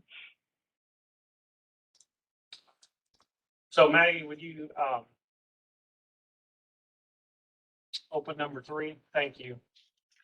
Would you attempt to restate, maybe break it into 2 pieces? What I understand is for the 2 existing bullets, there would be an exclusion or exemption related to coastal zone. Is that correct? Correct. Similar to how it's been stated in other sections. Correct. So then for the added bullet, that would be the only language I'd ask you to repeat. Okay. That 3rd bullet would state that in areas designated as coastal flood zones, all new habitable structures shall have a finished floor elevation established at or waterproofed to the FEMA effective 100-year flood elevation as shown on effective firms plus 1 foot of freeboard. Okay. And what we're trying to do is establish minimums that we would hope entities would have or exceed, which they may very well now at this point in time, over making this as a statement from the Regional Flood Planning Group of the minimum we would like to see, knowing it's only a minimum, very similar to how the structure of the NFIP. I am comfortable with what Maggie read. Does anyone have any objections? Nope. Hearing none, I'd like to go back to number 8.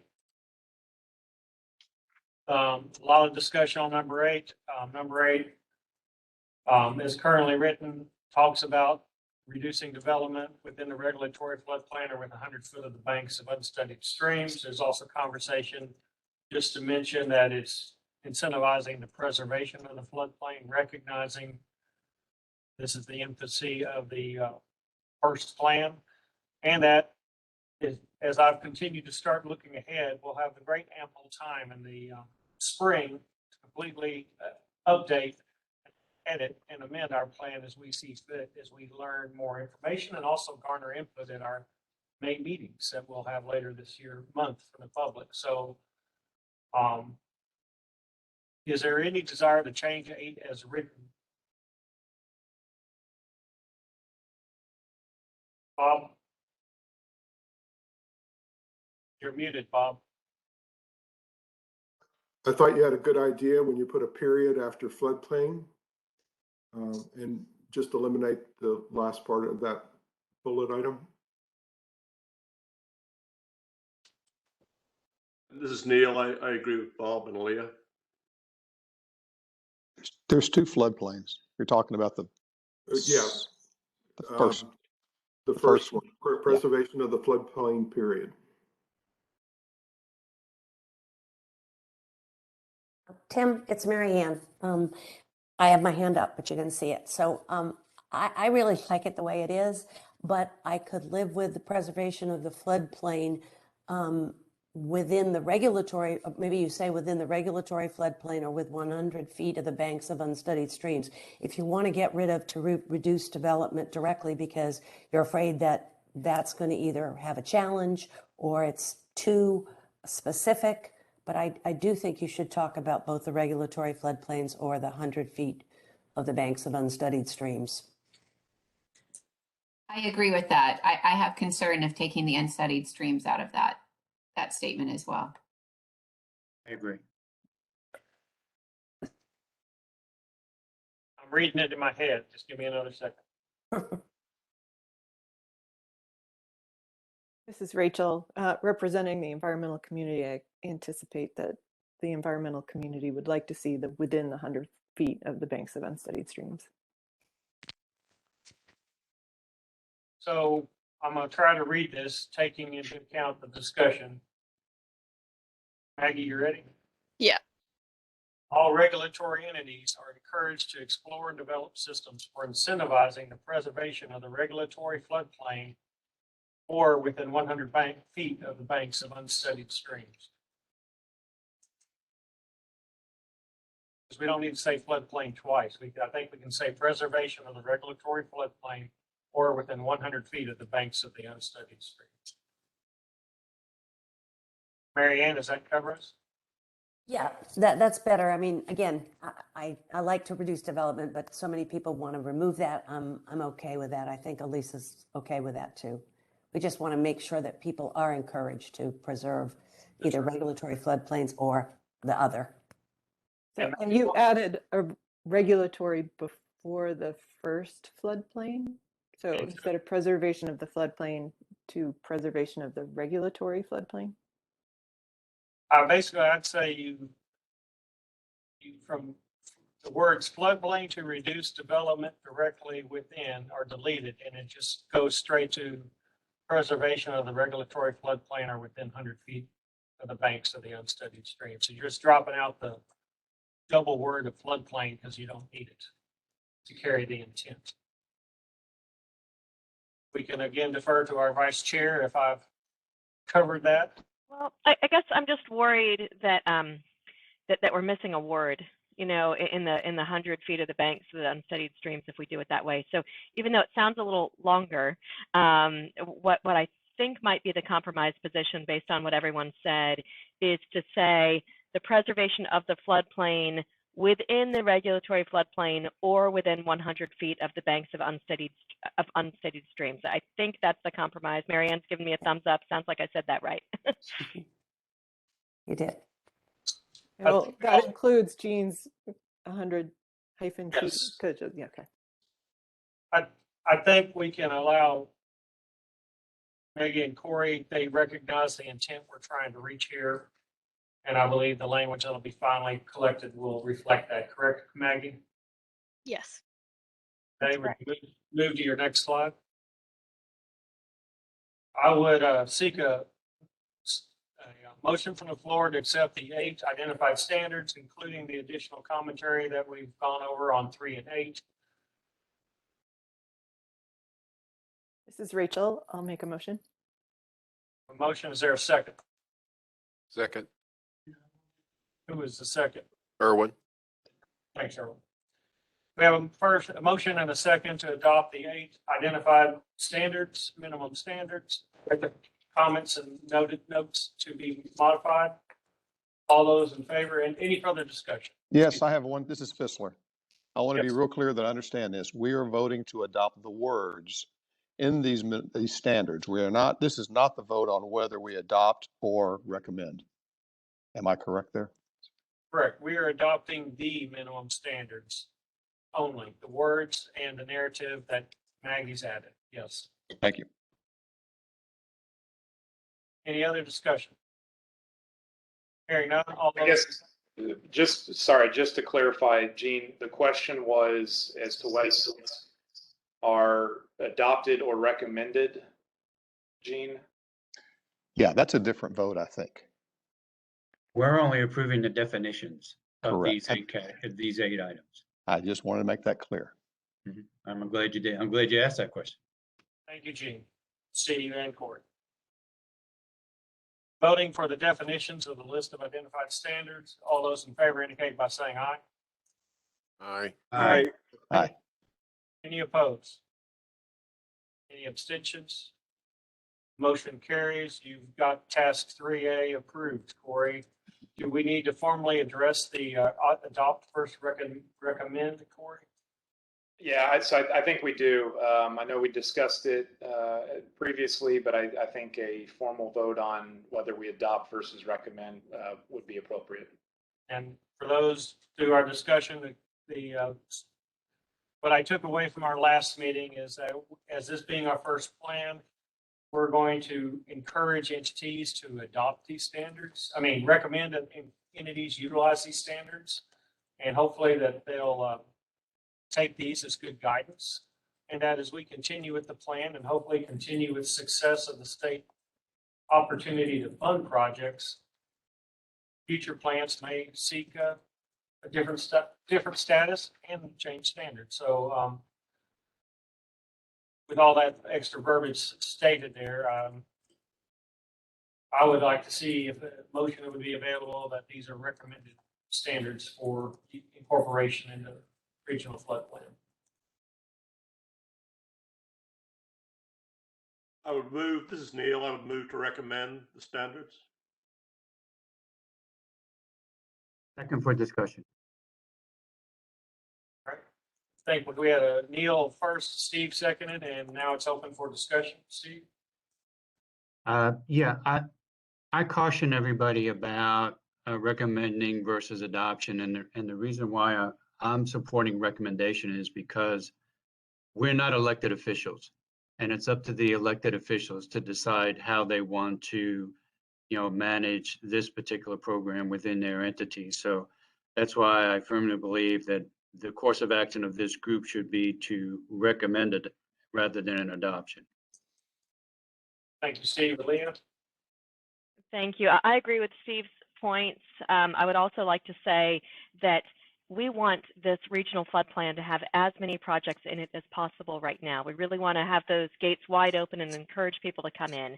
And this is our first go round. I think we really need to just hold this at recommended and not mandated so that we can try to be as inclusive as possible. And since you will have to be in the regional flood plan and the state flood plan in order to access flood infrastructure fund money after 2024, we really do want to have as many folks as possible. So I am strongly in support of making this a recommendation and not a mandate. I believe there was another hand. Yes, sir. Gene?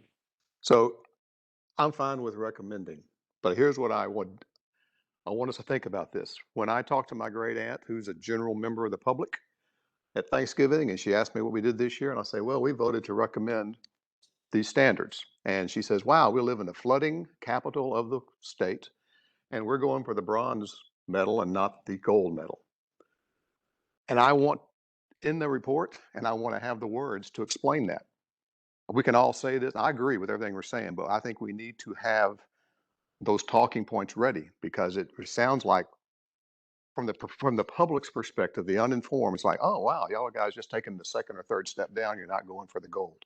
Just, we should think about that not as we vote. We vote what we want to vote, but we need to think about the words we're going to put in the report to explain that vote. That's all I want to offer. Thank you, Gene. A very valid point. Any further discussion? Rachel, did you have your hand raised?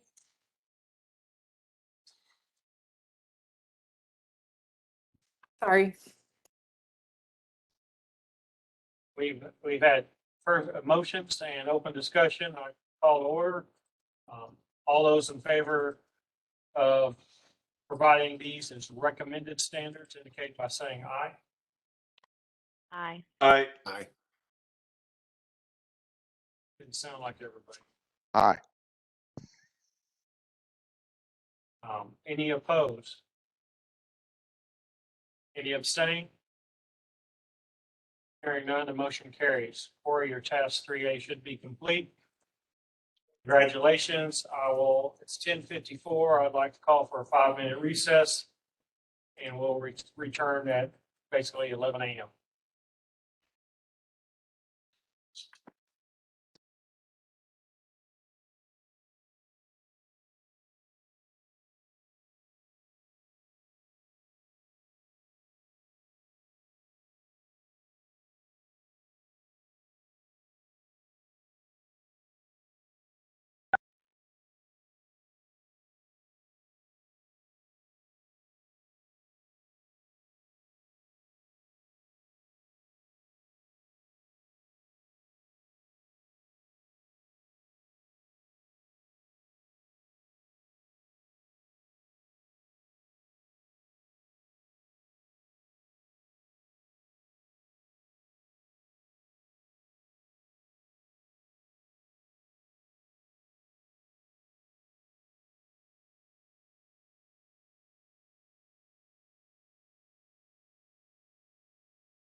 Welcome back. It's 11 a.m.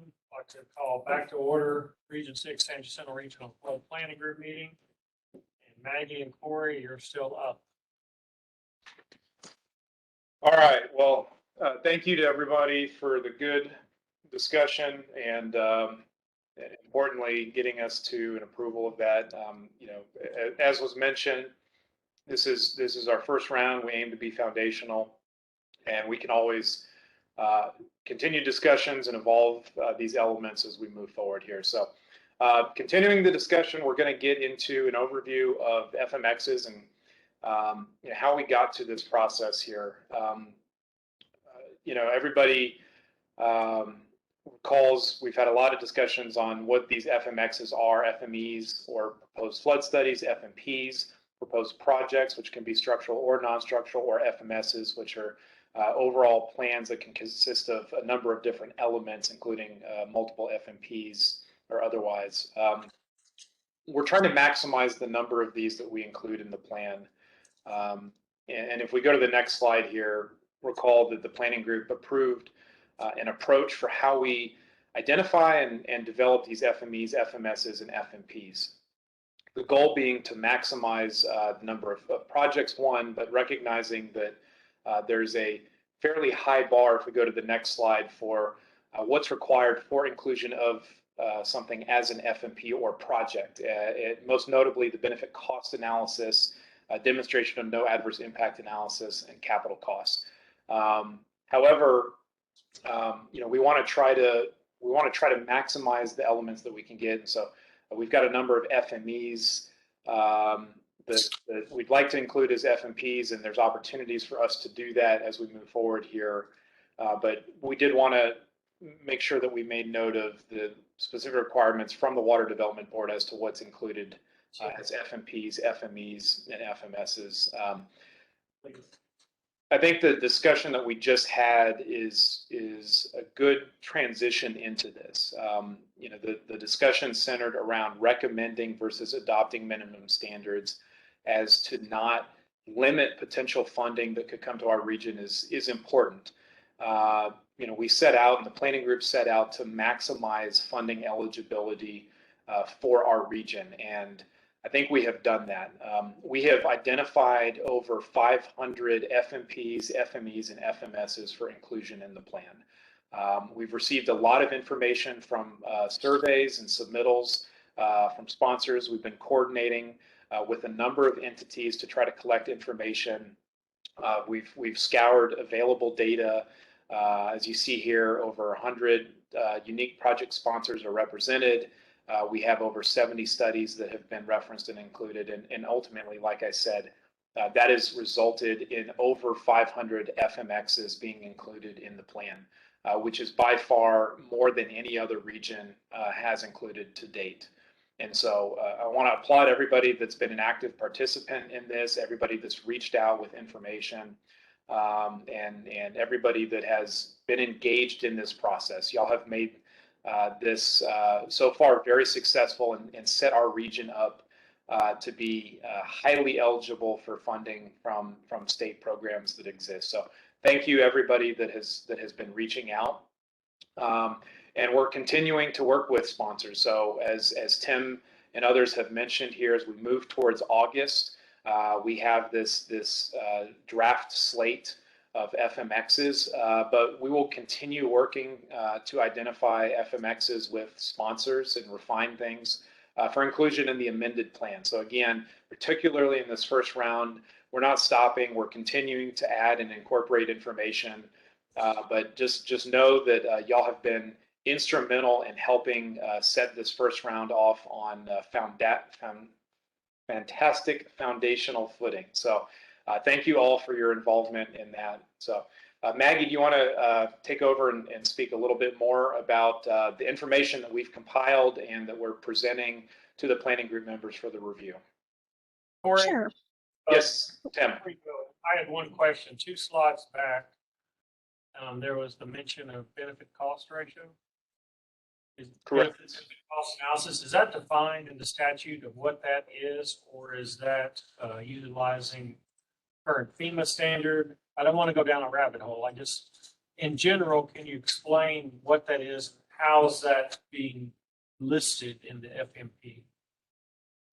Yeah, so every FMP has to, and if you look at the information required by the Water Development Board, has to have a benefit cost ratio. They leave it a little bit more open. The Water Development Board has developed a BCA tool that can be used, and their aim and intent was to try to simplify the analysis of the benefit cost analysis. They recognize how onerous it is, but they're not necessarily prescriptive in saying that that is the one methodology that has to be used.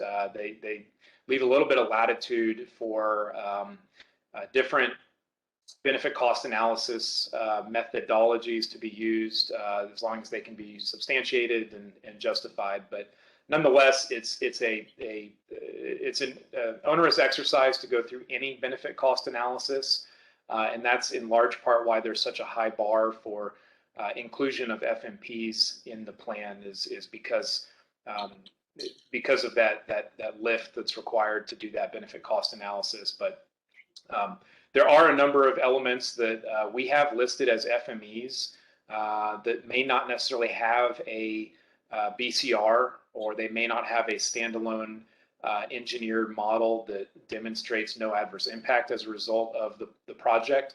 The Water Development Board's allocated additional funding to the regional flood planning groups. That additional funding could very certainly be used, and I think is intended to be used to elevate some of those FMEs to FMPs.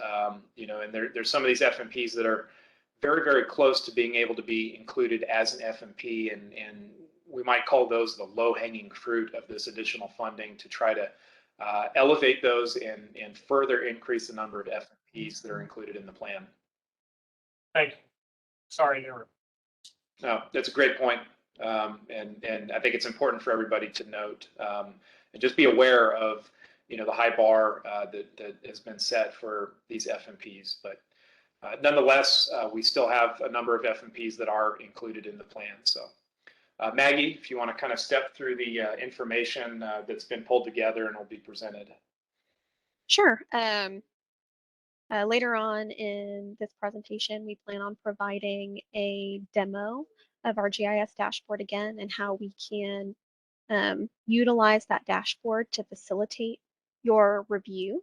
And information that will be included in the list we're providing for review is as follows. So location and designated benefit area for projects and strategies, as well as delineated study area for identified evaluations, what that project and description of that project is, what sponsor has been identified for those FMXs, and associated goals that the RFPG adopted last fall, what type of FMX that qualifies as, and then preliminary planning level cost estimates for each of those FMXs. And if anyone is interested in some of the particular details that are required and some of the guidance that the Water Development Board has provided for how to populate some of these details, you can always access that at the Water Development Board flood planning website, and they've got it included as part of their first planning cycle documents. So I'll present on a couple high-level trends. Corey's already kind of touched on one, and that's that the substantial amount or the majority of the FMXs that y'all will be reviewing are designated as FMEs. And that's because we've managed to collect several identified studies from sponsors. There are several FME recommendations that will come out of the needs analysis that we've discussed previously. And then finally, there are a lot of projects or structural projects that may have already been defined and demonstrate a no adverse impact within the region, but do not have a BCR. And so have been designated as an FME as part of this first draft plan due in August. But as Corey mentioned, there will be an opportunity to identify some of those FMEs and elevate them to FMPs as part of the amended plan. Something that I did want to point out that's I think is pretty unique to the San Jacinto region is we have such a wide range of scale of FMXs identified for the San Jacinto, from very targeted drainage criteria improvements that we've pulled from hazard mitigation action plans to unfunded CDBG MIT applications and construction costs ranging around $100 million to, you know, the Galveston Bay surge protection CSRM, estimated with a project first cost of $25 billion. So there's a huge range of identified FMXs within the plan, and I think that's going to be pretty unique to this region and in particular coastal regions of the state.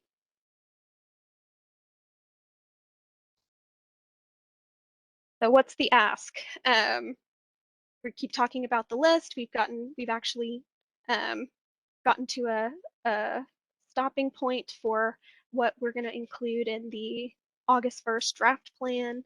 And so when we provide that to y'all via the GIS dashboard and Excel table data, tabular data, to make it a little more interactive so you don't have to just comb through 500 rows of tables. We're going to provide you with a link to the GIS dashboard next Monday and ask that y'all take the time to review some of the details of the FMXs that are included in that dashboard over the following 2 weeks. And provide us with any questions or comments that you'll have on FMXs that have been identified. You can send those questions directly to our technical consultant email, and that's listed on the screen as sjrfpg.techcon@freest.com.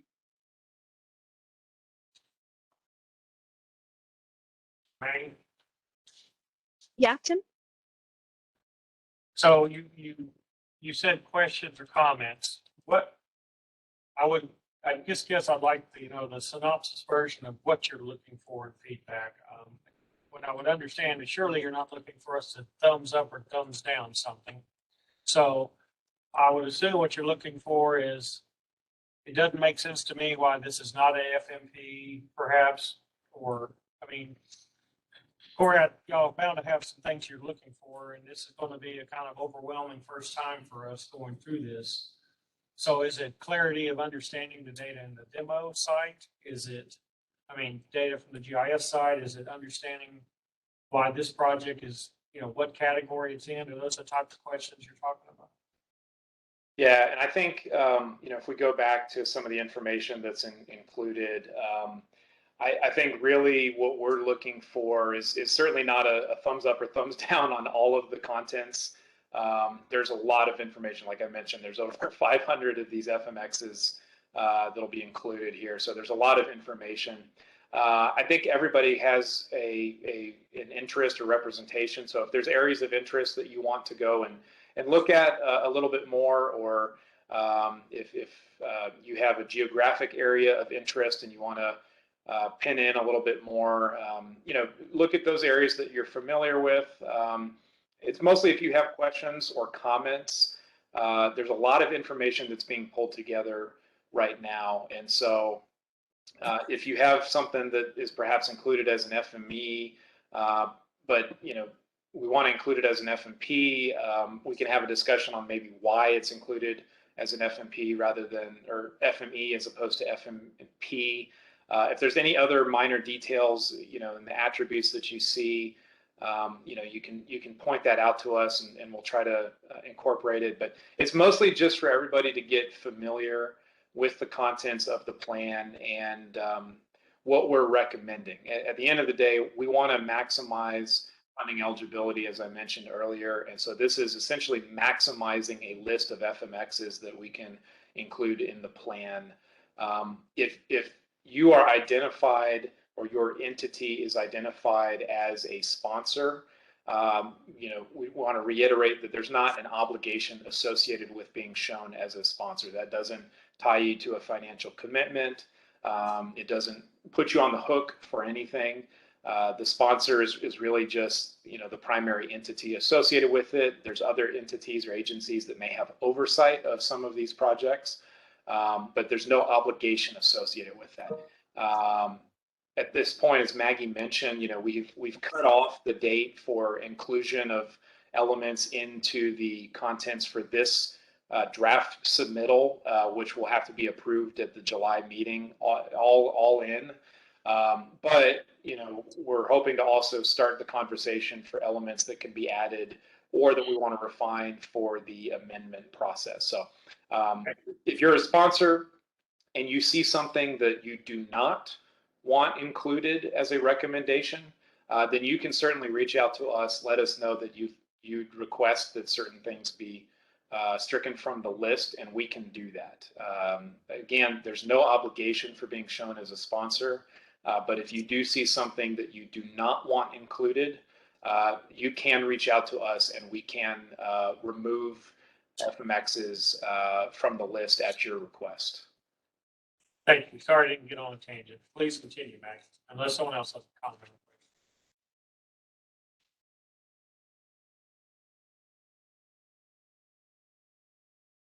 All right. So I'm going to begin a demo of our GIS dashboard. I know we've done this a couple times, but it's been a few months, so I'd like to provide a refresher and then identify some key features and functionality of the GIS dashboard that should help with review. So first, I'd like to caveat that the data presented in this demo is not final and not representative of what you will be provided next Monday.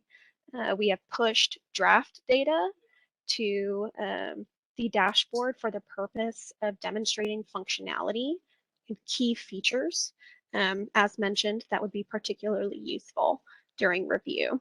So to get started, when you access the link for the GIS dashboard, what will pop up first is this tab. So what's shown here is related to Task 1, Flood Infrastructure. What you will need to do is toggle over to the tabs shown on the bottom of the screen and identify and click on the Task 4 Flood Risk Reduction Actions tab. Once you do that, your screen should update to show that map. And what will appear is a general view of the region and delineations of flood management evaluations, projects, and strategies, along with other supplemental delineations, such as the region boundary and county boundary. So there are several main components of this map. The first being the main map, where all of the data is displayed. To the left are all of the listed counties within the region, and these are helpful for filtering selections and filtering data and graphics presented on the screen. At the top of the screen are overall stats of number of flood management evaluations, projects, and strategies, and these will update based on your selection within the map. We've also, to the right, included an explicit disclaimer stating that this information is draft. So if anyone were to review or pass this link along, that would be clarified. And then finally, on the right are graphics showing the various types of evaluations, projects, and strategies that will again live update based on your selection within the map. So I will demonstrate that filtering. If we were to click on, for example, Montgomery County on the left side of the screen and select that, the map should immediately zoom in to that county extent. Statistics on the top of the screen would update along with the graphs of types of E's, S's, and P's on the right hand of the screen. To be able to exit that selection or that filtering, you would just select that same county again, and your map should go back to the base setting. On the right corner of your map are some additional features. The rightmost selection for base maps allows you to be able to change the base map from roadway, or if some of y'all are more familiar with aerial imagery, that's something that can be added to your base map. The second from the left icon is the layers icon. This allows you to remove or visualize certain features within the map. Will help with targeting your review, and it will help remove some of the noise. Since, as Corey mentioned, we do have over 500 identified FMXs, having this ability to focus in on a particular type will help facilitate your review. So for the purpose of this demo, I'm going to go ahead and turn off some of these other delineations. Finally, the third to the left or third to the right icon is the legend. That'll explain the symbology for everything that is represented within your map at the time. And then the home icon allows you to return to the original extent of the map after you've zoomed in or performed a selection. So you can always hit that home icon and it'll return you to this view.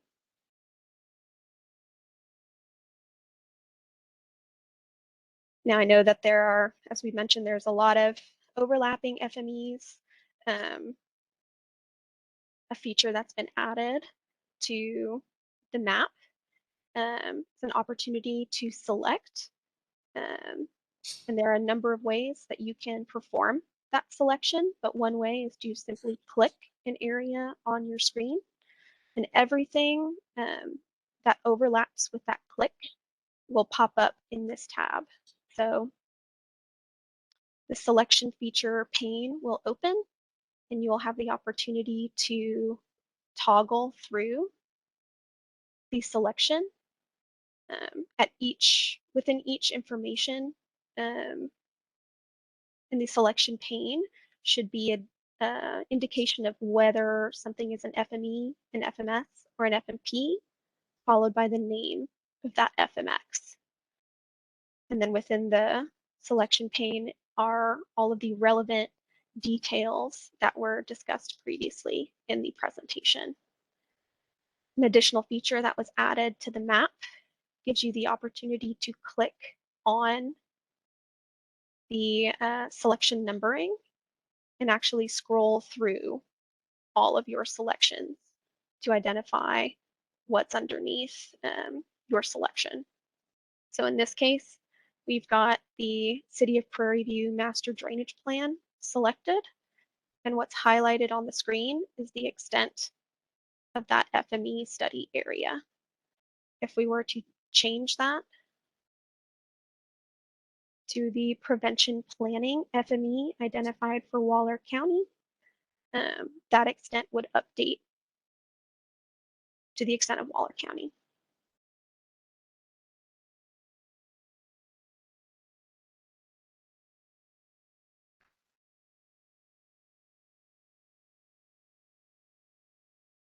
So are there any other questions about functionality of the map before we move on with our presentation?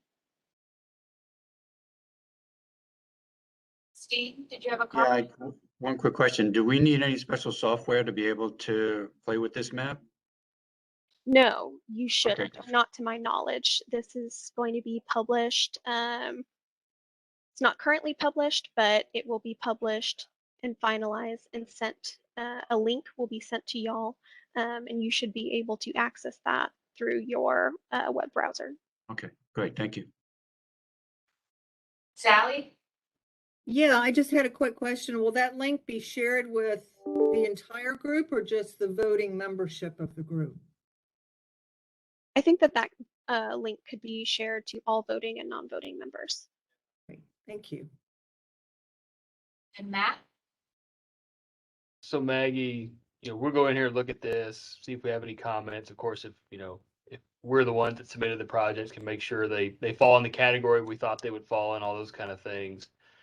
And what y'all were talking about on the amendment process, if an entity submitted a project and they thought it was an FMP, let's say, and then y'all looked at it and said, no, there's not enough data, it's really an FME, that amendment process would be the time where we could work to try to get the data needed to bump it up to an FMP. Is that correct?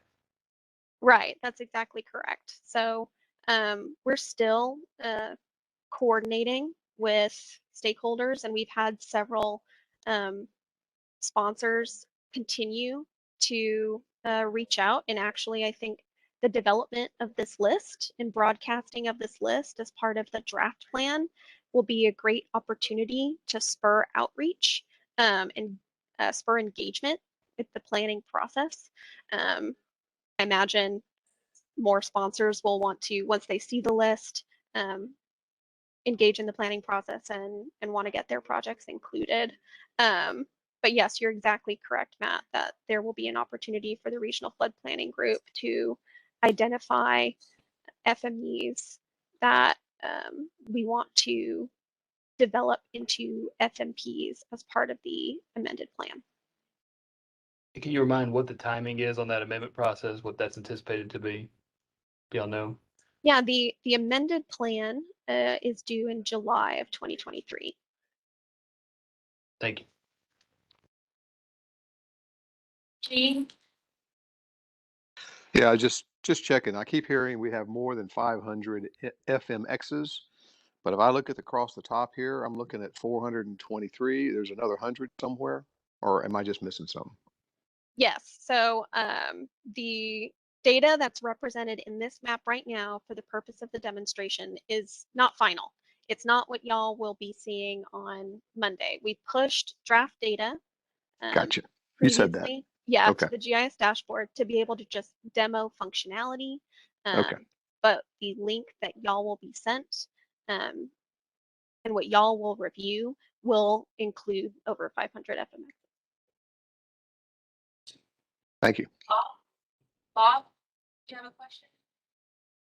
Yeah, just looking forward beyond the issuance of this plan and the next 5 years after it, how do we move FMSs to FMPs? So the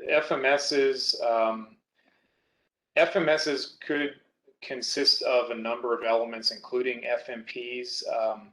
But FMSs, if I heard you correctly, are items that unlike an FME or FMP, do not have that capital cost, but maybe more have an ongoing cost or some other strategy that is an ongoing effort. You know, say we might have a project for an entity to develop, or they may have a cost item in there to one-time cost of developing floodplain management criteria.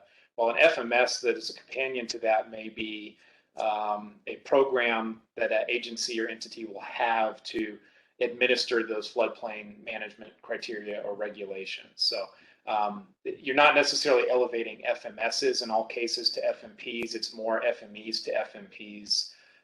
And as far as the process for that goes, that has not been determined yet, and will need to be discussed for how we identify the FMEs that want to be elevated to FMPs.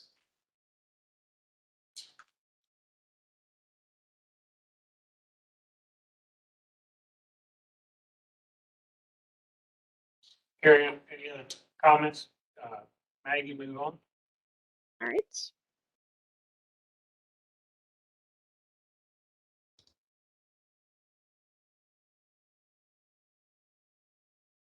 All right, and if Andrew Moore from HAF is on, unfortunately I can't see that since I'm presenting, but I know he was on earlier, but I'd like to turn it over to him to talk to y'all a little bit about Task 7 and flood response information and activities. So Andrew, take it away. All right, thanks, Maggie. This should be pretty brief. We're just going to give you an update of where we are on Task 7 and our overall approach. An introduction to the task. What are we actually providing the Texas Water Development Board here? So Task 7 is titled Flood Response Information and Activities. And essentially, this is a summary of what do agencies and what does the region do in response to flooding and storm events. So there's three goals here. First is to summarize the nature and types of flood response. So again, what does each agency do to prepare for an event, what's going on during an event, and what happens afterwards. Then coordinate and communicate any information as we gather this into the chapter. And it's important to note that we're not making any analysis or recommendations for flood response. So we won't be stating what agencies should be doing or coming up with any type of best management practices. This is just summarizing what does the San Jacinto region do for flood events. You can go to the next slide.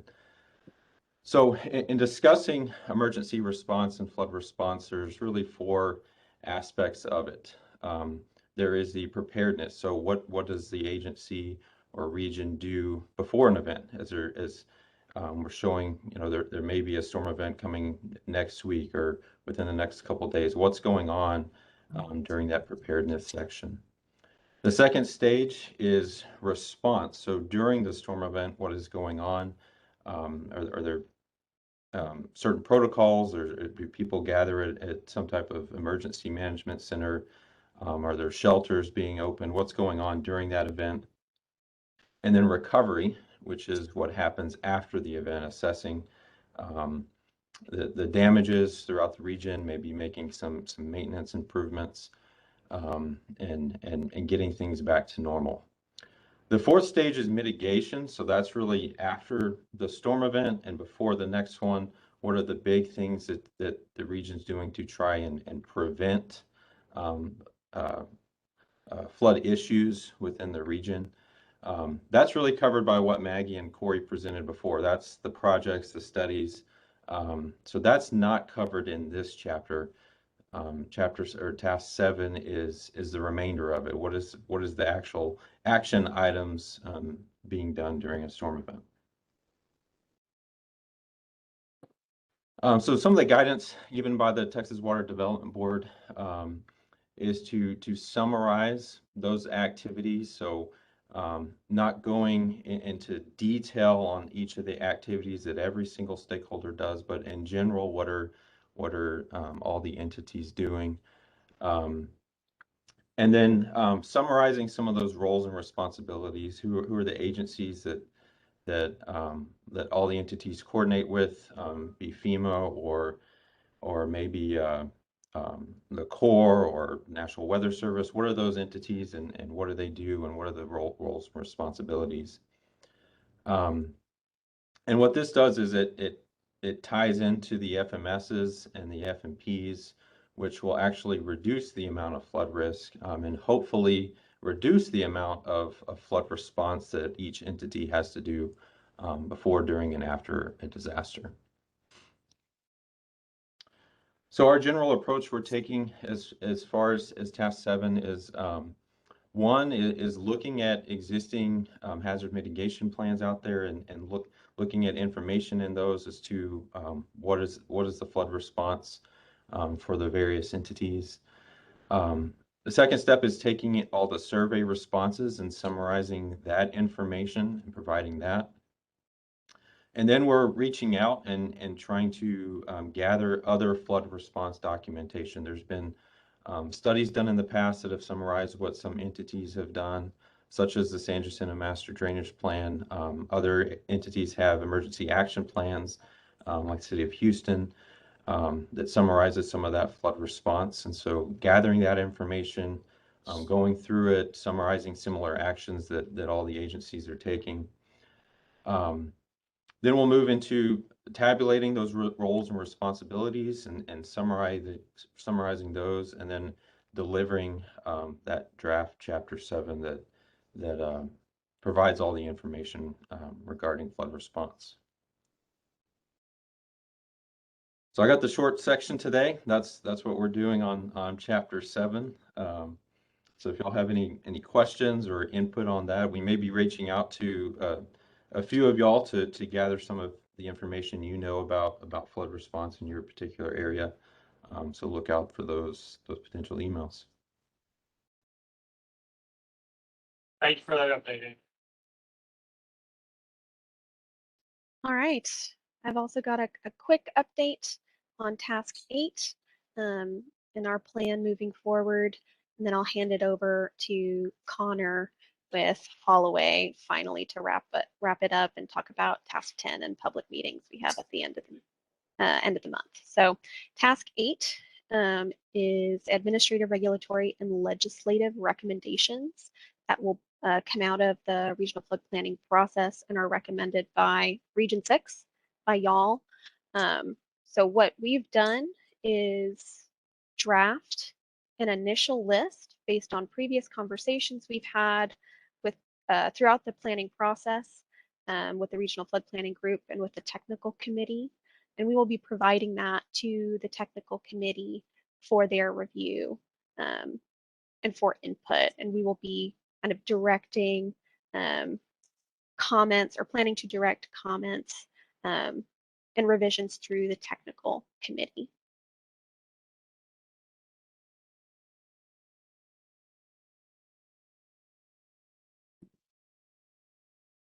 Right, and if there were no questions on task 8, then I'll go ahead and hand it off to Connor Stokes with Holloway to provide an update on the public engagement meetings that are scheduled for the end of this month.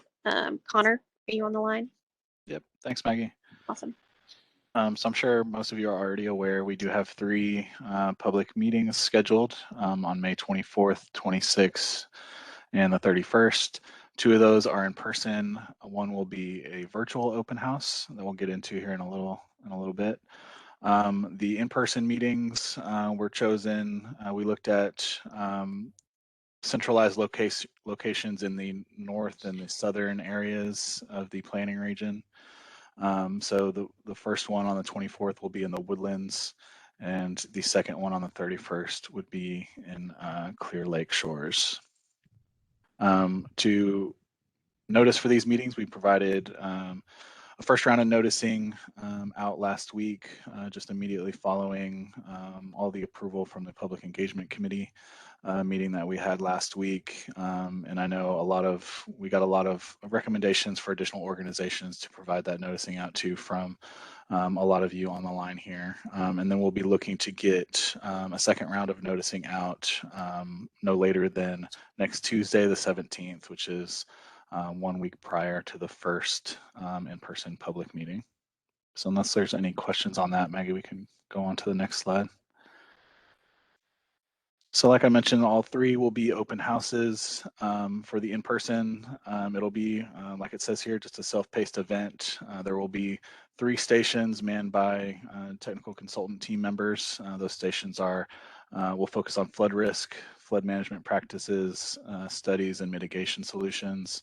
To support these stations, we will be, and we are in the process of developing handouts, fact sheets to support those 3 topics, as well as printed maps, exhibits, and computer stations to help support the various ways that folks get their information.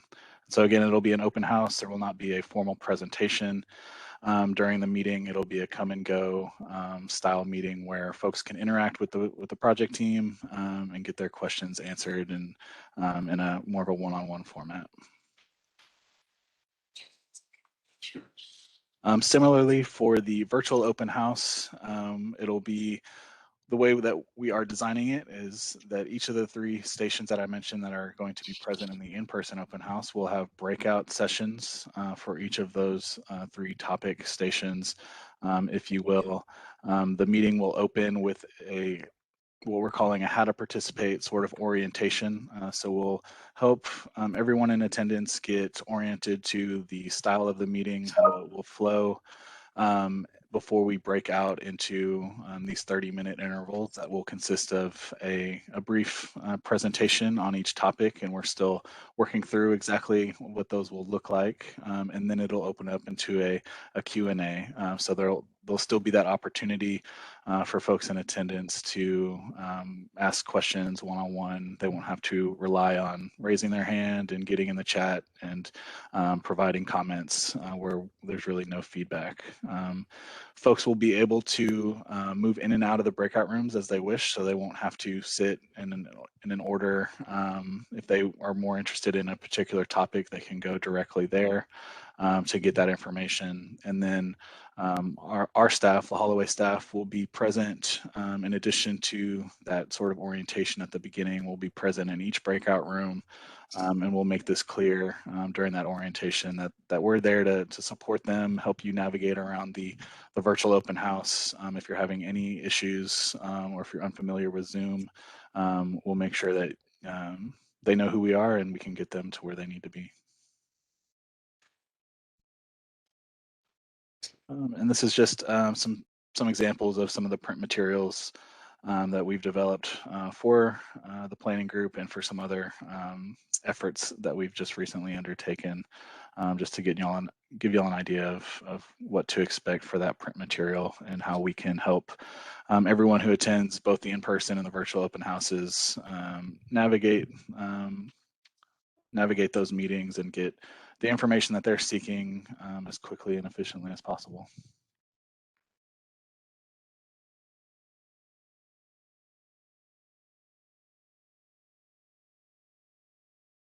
That's it for me, unless there's any questions.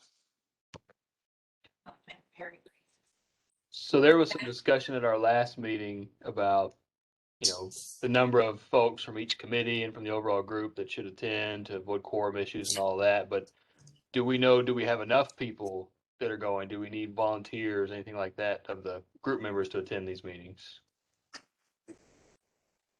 That's a great comment, Matt. And that's something that actually Fatima and Claudia have already taken the initiative to draft a potential roster for who or what regional flood planning group members may attend which meeting, so that we can avoid quorum and quorum of committees, as you mentioned, Matt.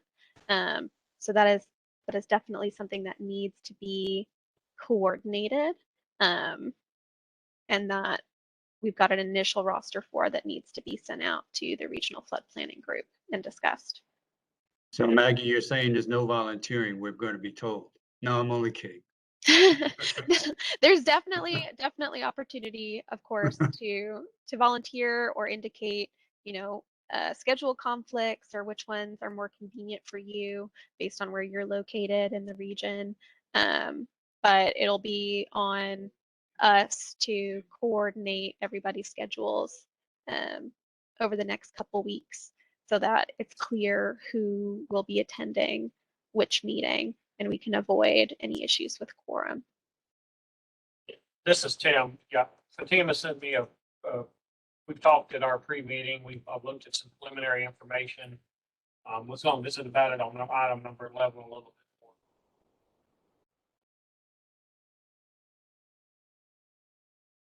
more. This is Rachel. I mean, is it possible to just create agendas and send out public notices to say there's a meeting and that the agenda items are like roll call and dismissal or something like that? Recommendation from our sponsor is to try, these do not need to be formal meetings of the FMEA.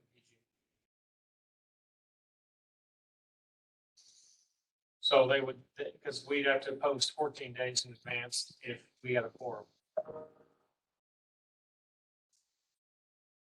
So would have already passed that date. Rachel, given that these are informational meetings, it is very hard to anticipate what the members of the public will want to hear about, which kind of makes it very difficult to identify what type of meeting materials we want to provide. And meeting materials are tied to the Open Meetings Act, so we were trying to avoid having to post these as official regional flood planning group meetings. Okay, thank you for the clarification. Maggie, Corey, do y'all have more material for item number 2? Nope, I don't think so. Just wanted to, again, end on our schedule through the draft regional flood plan due in August. We're at the May meeting right now and we voted on minimum standards, so we're on track as far as deciding on major content that is documented in chapters that will be rolled up all into the draft plan. Specific items to note on the schedule are that in June, we are anticipating to have a vote to recommend FMXs pending incorporation of any comments that y'all have throughout the course of this month. And then in July, we will have our final vote on draft plan. And so to clarify, there's not a requirement that the regional flood planning group individually approve or hold an individual vote on each chapter, but that there be a vote on the final draft plan. Thank you. Great, turn it back over to Claudia.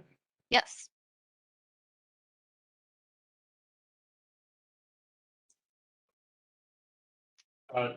Appreciate technical consultant team and the detail of today's data and the vote and informing the committee members. So we'll move to item number 11.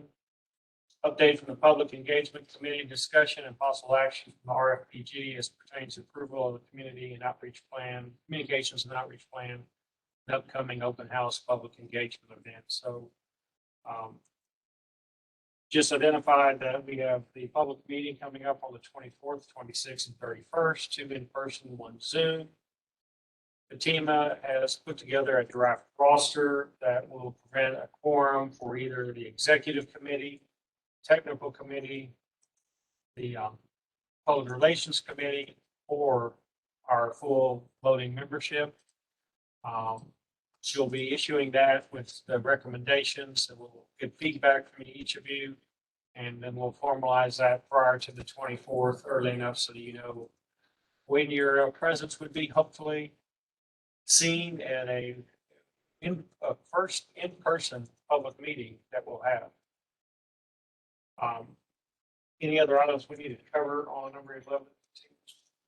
There were some revisions, or I guess amendments, to the communications and outreach plan. Is Mariah or Connor, would you be going over these amendments? We certainly can. We covered the suggested revisions during the engagement committee meeting last week. Of significant note, there were comments related to the media inquiry protocol to avoid any quorum issues with the initial protocol that was put forth in that plan. So we're moving forward with the suggested revisions that were provided. And then there were some questions seeking clarification regarding some of the items that were mentioned, like key messaging. So we're still working through providing responses and updating that communications plan currently. But Claudia or Fatima, if there's any more detail you'd like me to go into, we can do that. I would encourage you to go over those amendments more in detail. That way our full RFPG is aware of the changes that are being proposed. Okay, let me pull them up here in just a second.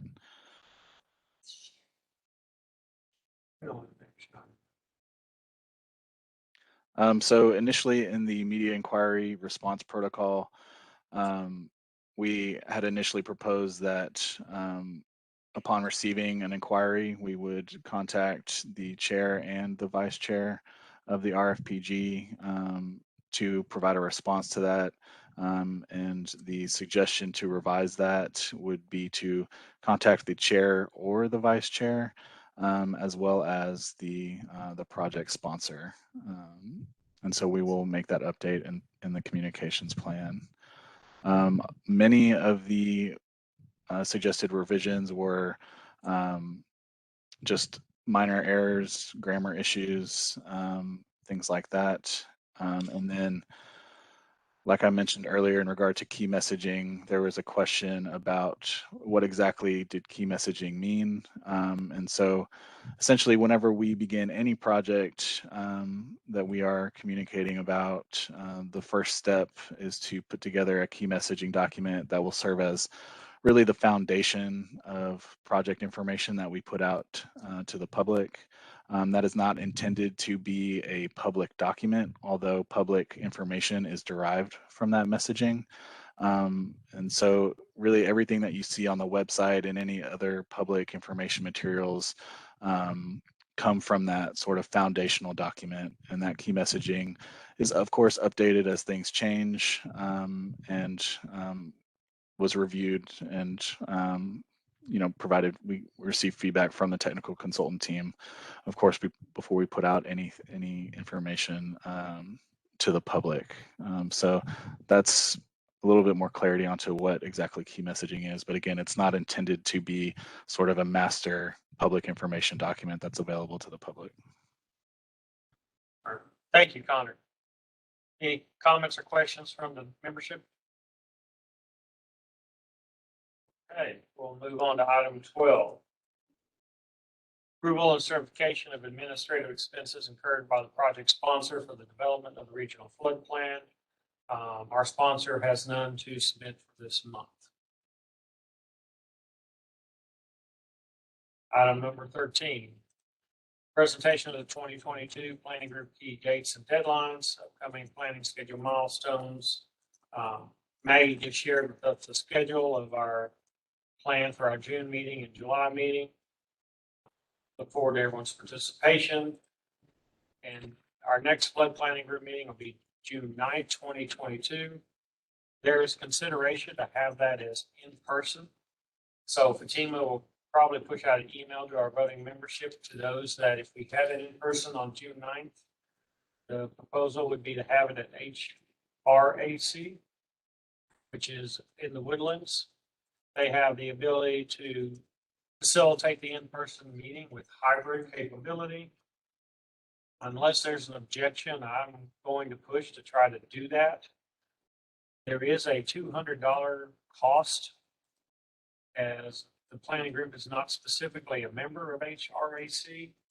I don't know if any of our any of our current members are members of HRAC, but we do have budget for the remainder of this year that we could do a few of our meetings in public at HRAC. And I'd open that up for any discussion.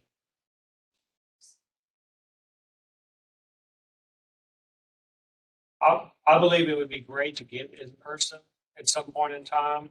I think it enhances the dialogue. Many of us have never physically in person met each other. I just think it would improve the cohesiveness and would strive that perhaps we could do them, not necessarily every month, but maybe have a rotation where we do public at HRAC, and when we're doing more limited public, we can continue to do them at flood control. But again, this is open for this discussion, and it's just a thought. We have a few hands raised. Mary Ann, I believe you were the first one. Sure. Tim, when you say that you're going to have the meeting at the Woodlands, will there still be an option for a virtual Yes. interaction? Okay, thank you. And secondly, Still be hybrid. oh, okay, hybrid, great. And secondly, have you thought about the, and I'm not going to get this right, but the emergency response room that, the county has, which is a huge building? I know all of the flood hazard mitigation planning work was done there. Correct me if I'm wrong, Fatima. When do y'all go back to full count?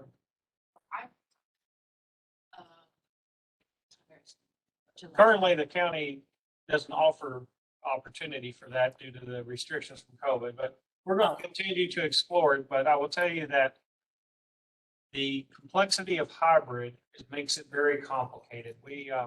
Flood control is so gracious to let us be here, but it's tough here.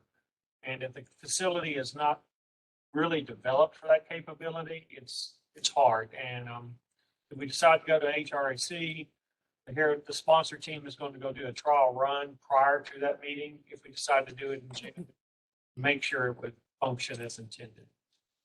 But we do have to make that decision in about the next 2 weeks as due to public notice and our requirements. Who's next, Tina? I believe it's Neil. Yeah, just a comment. I think you're referring to the Houston Advanced Research Center, or HARC, I believe. Yes. Am I correct in that? Okay, so it's HARC. Anyway, and you said there was a cost associated with that? They've identified to us it's a $200 cost. Well, let me try to have a conversation. Thank you, Neil. We appreciate that, Neil. Next, Sam. Aaliyah. Thank you. I too was going to just confirm that we were talking about the Houston Advanced Research Center, just so we could all know which acronym we were talking about. But I really do think that it would be extremely beneficial for us as a planning group to have an opportunity to meet in person. We have never had an in-person meeting of this group yet, and we've been working together, I think, since October of 2020. So it would be great. And so I am in full support of us trying to do this so that we can, in these very important months leading up to the adoption of our draft, have the opportunity to all sit together and communicate face to face.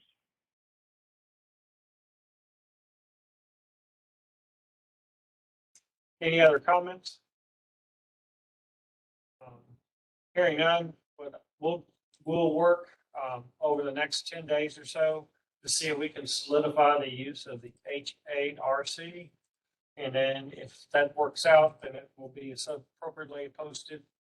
And then I will see more than just Fatima, Claudia, and our special open door policy here at Flood Control. So we'll look forward to possible success on that for the June 9th meeting. Item 14. We kind of covered item 14, but the HARC is looking to be the most technically suitable for our needs at this point in time. Next item. Item 15, Fatima's favorite, reminder regarding planning group member training or Public Information Act and Open Meeting Act training. This is particularly an interest to those designated alternatives to make sure you're on that list for both non-voting and voting members. Next item. Consider agenda items for the next meeting. Excuse me. Besides our standing items that we currently have, we would also anticipate having a recommendation from the executive committee for the county's representative voting membership. We anticipate the executive committee will be meeting the first week of June to review applicants and bring to the June 9th meeting a recommendation. I have, other than the specific items that Corey will have from our technical consultant side, one we look so forward to dropping off will be the discussion about advisory committee membership. So that will probably be removed, but most of the remainder will continue to be our standard agenda items. If someone thinks of one now, please mention it. If not, please forward it to the team over the next 10 days for consideration. Mr. Chairman, this is Sally Baco. Yes, Sally. At one point, we were talking about having a presentation on the Gulf Coast Protection District. And initially, we had talked about the May meeting and then thought, well, no, we'll push it to June. And I totally understand the pressures involved with getting our draft ready, our regional flood plan draft prepared. I'd very much like our executive director to attend and make that presentation, but she and a few of our board members will be going to the Ice Storm annual meeting in the Netherlands. This is storm surge barrier professionals that meet once a year to talk about improvements and advancements in effective storm surge protection. Given the tight timeframes involved, I'm wondering, could we postpone that presentation to July or August or whatever would be deemed most convenient for the group? Well, you beat me to my note on my handwritten note on my agenda, Sally. Yes, based on the timing of the action items we'll probably have being lengthy like today in June and July, I would look forward to it possibly in August, since we know the date in August. Could you check if it would be convenient for your folks on your end that might work as our meeting in August to have a presentation? I most certainly will, and I think we would have some really great information to share by then. As I mentioned, the Senate is prepared to act on the Water Resources Development Act legislation, and we expect the House will be acting as well. They're hoping to have a final bill on the president's desk by August. So it would be a very timely presentation, I think, for the group. Perfect. And based on our success in June, we'll be able to identify too, how hybrid we want to be on that as well. Great. Thank you very much. Thank you, Sally. Any other comments regarding agenda?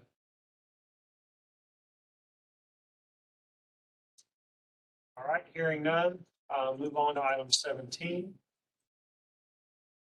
Any additional public comments? Fatima? I do not see any hands raised. No. Did we have an email public comment? as traditional, if we have a comment that comes in the email, it'll be distributed to the membership.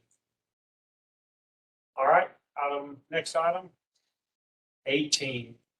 Look, 12:03. I will call to close and adjourn the May 12th meeting.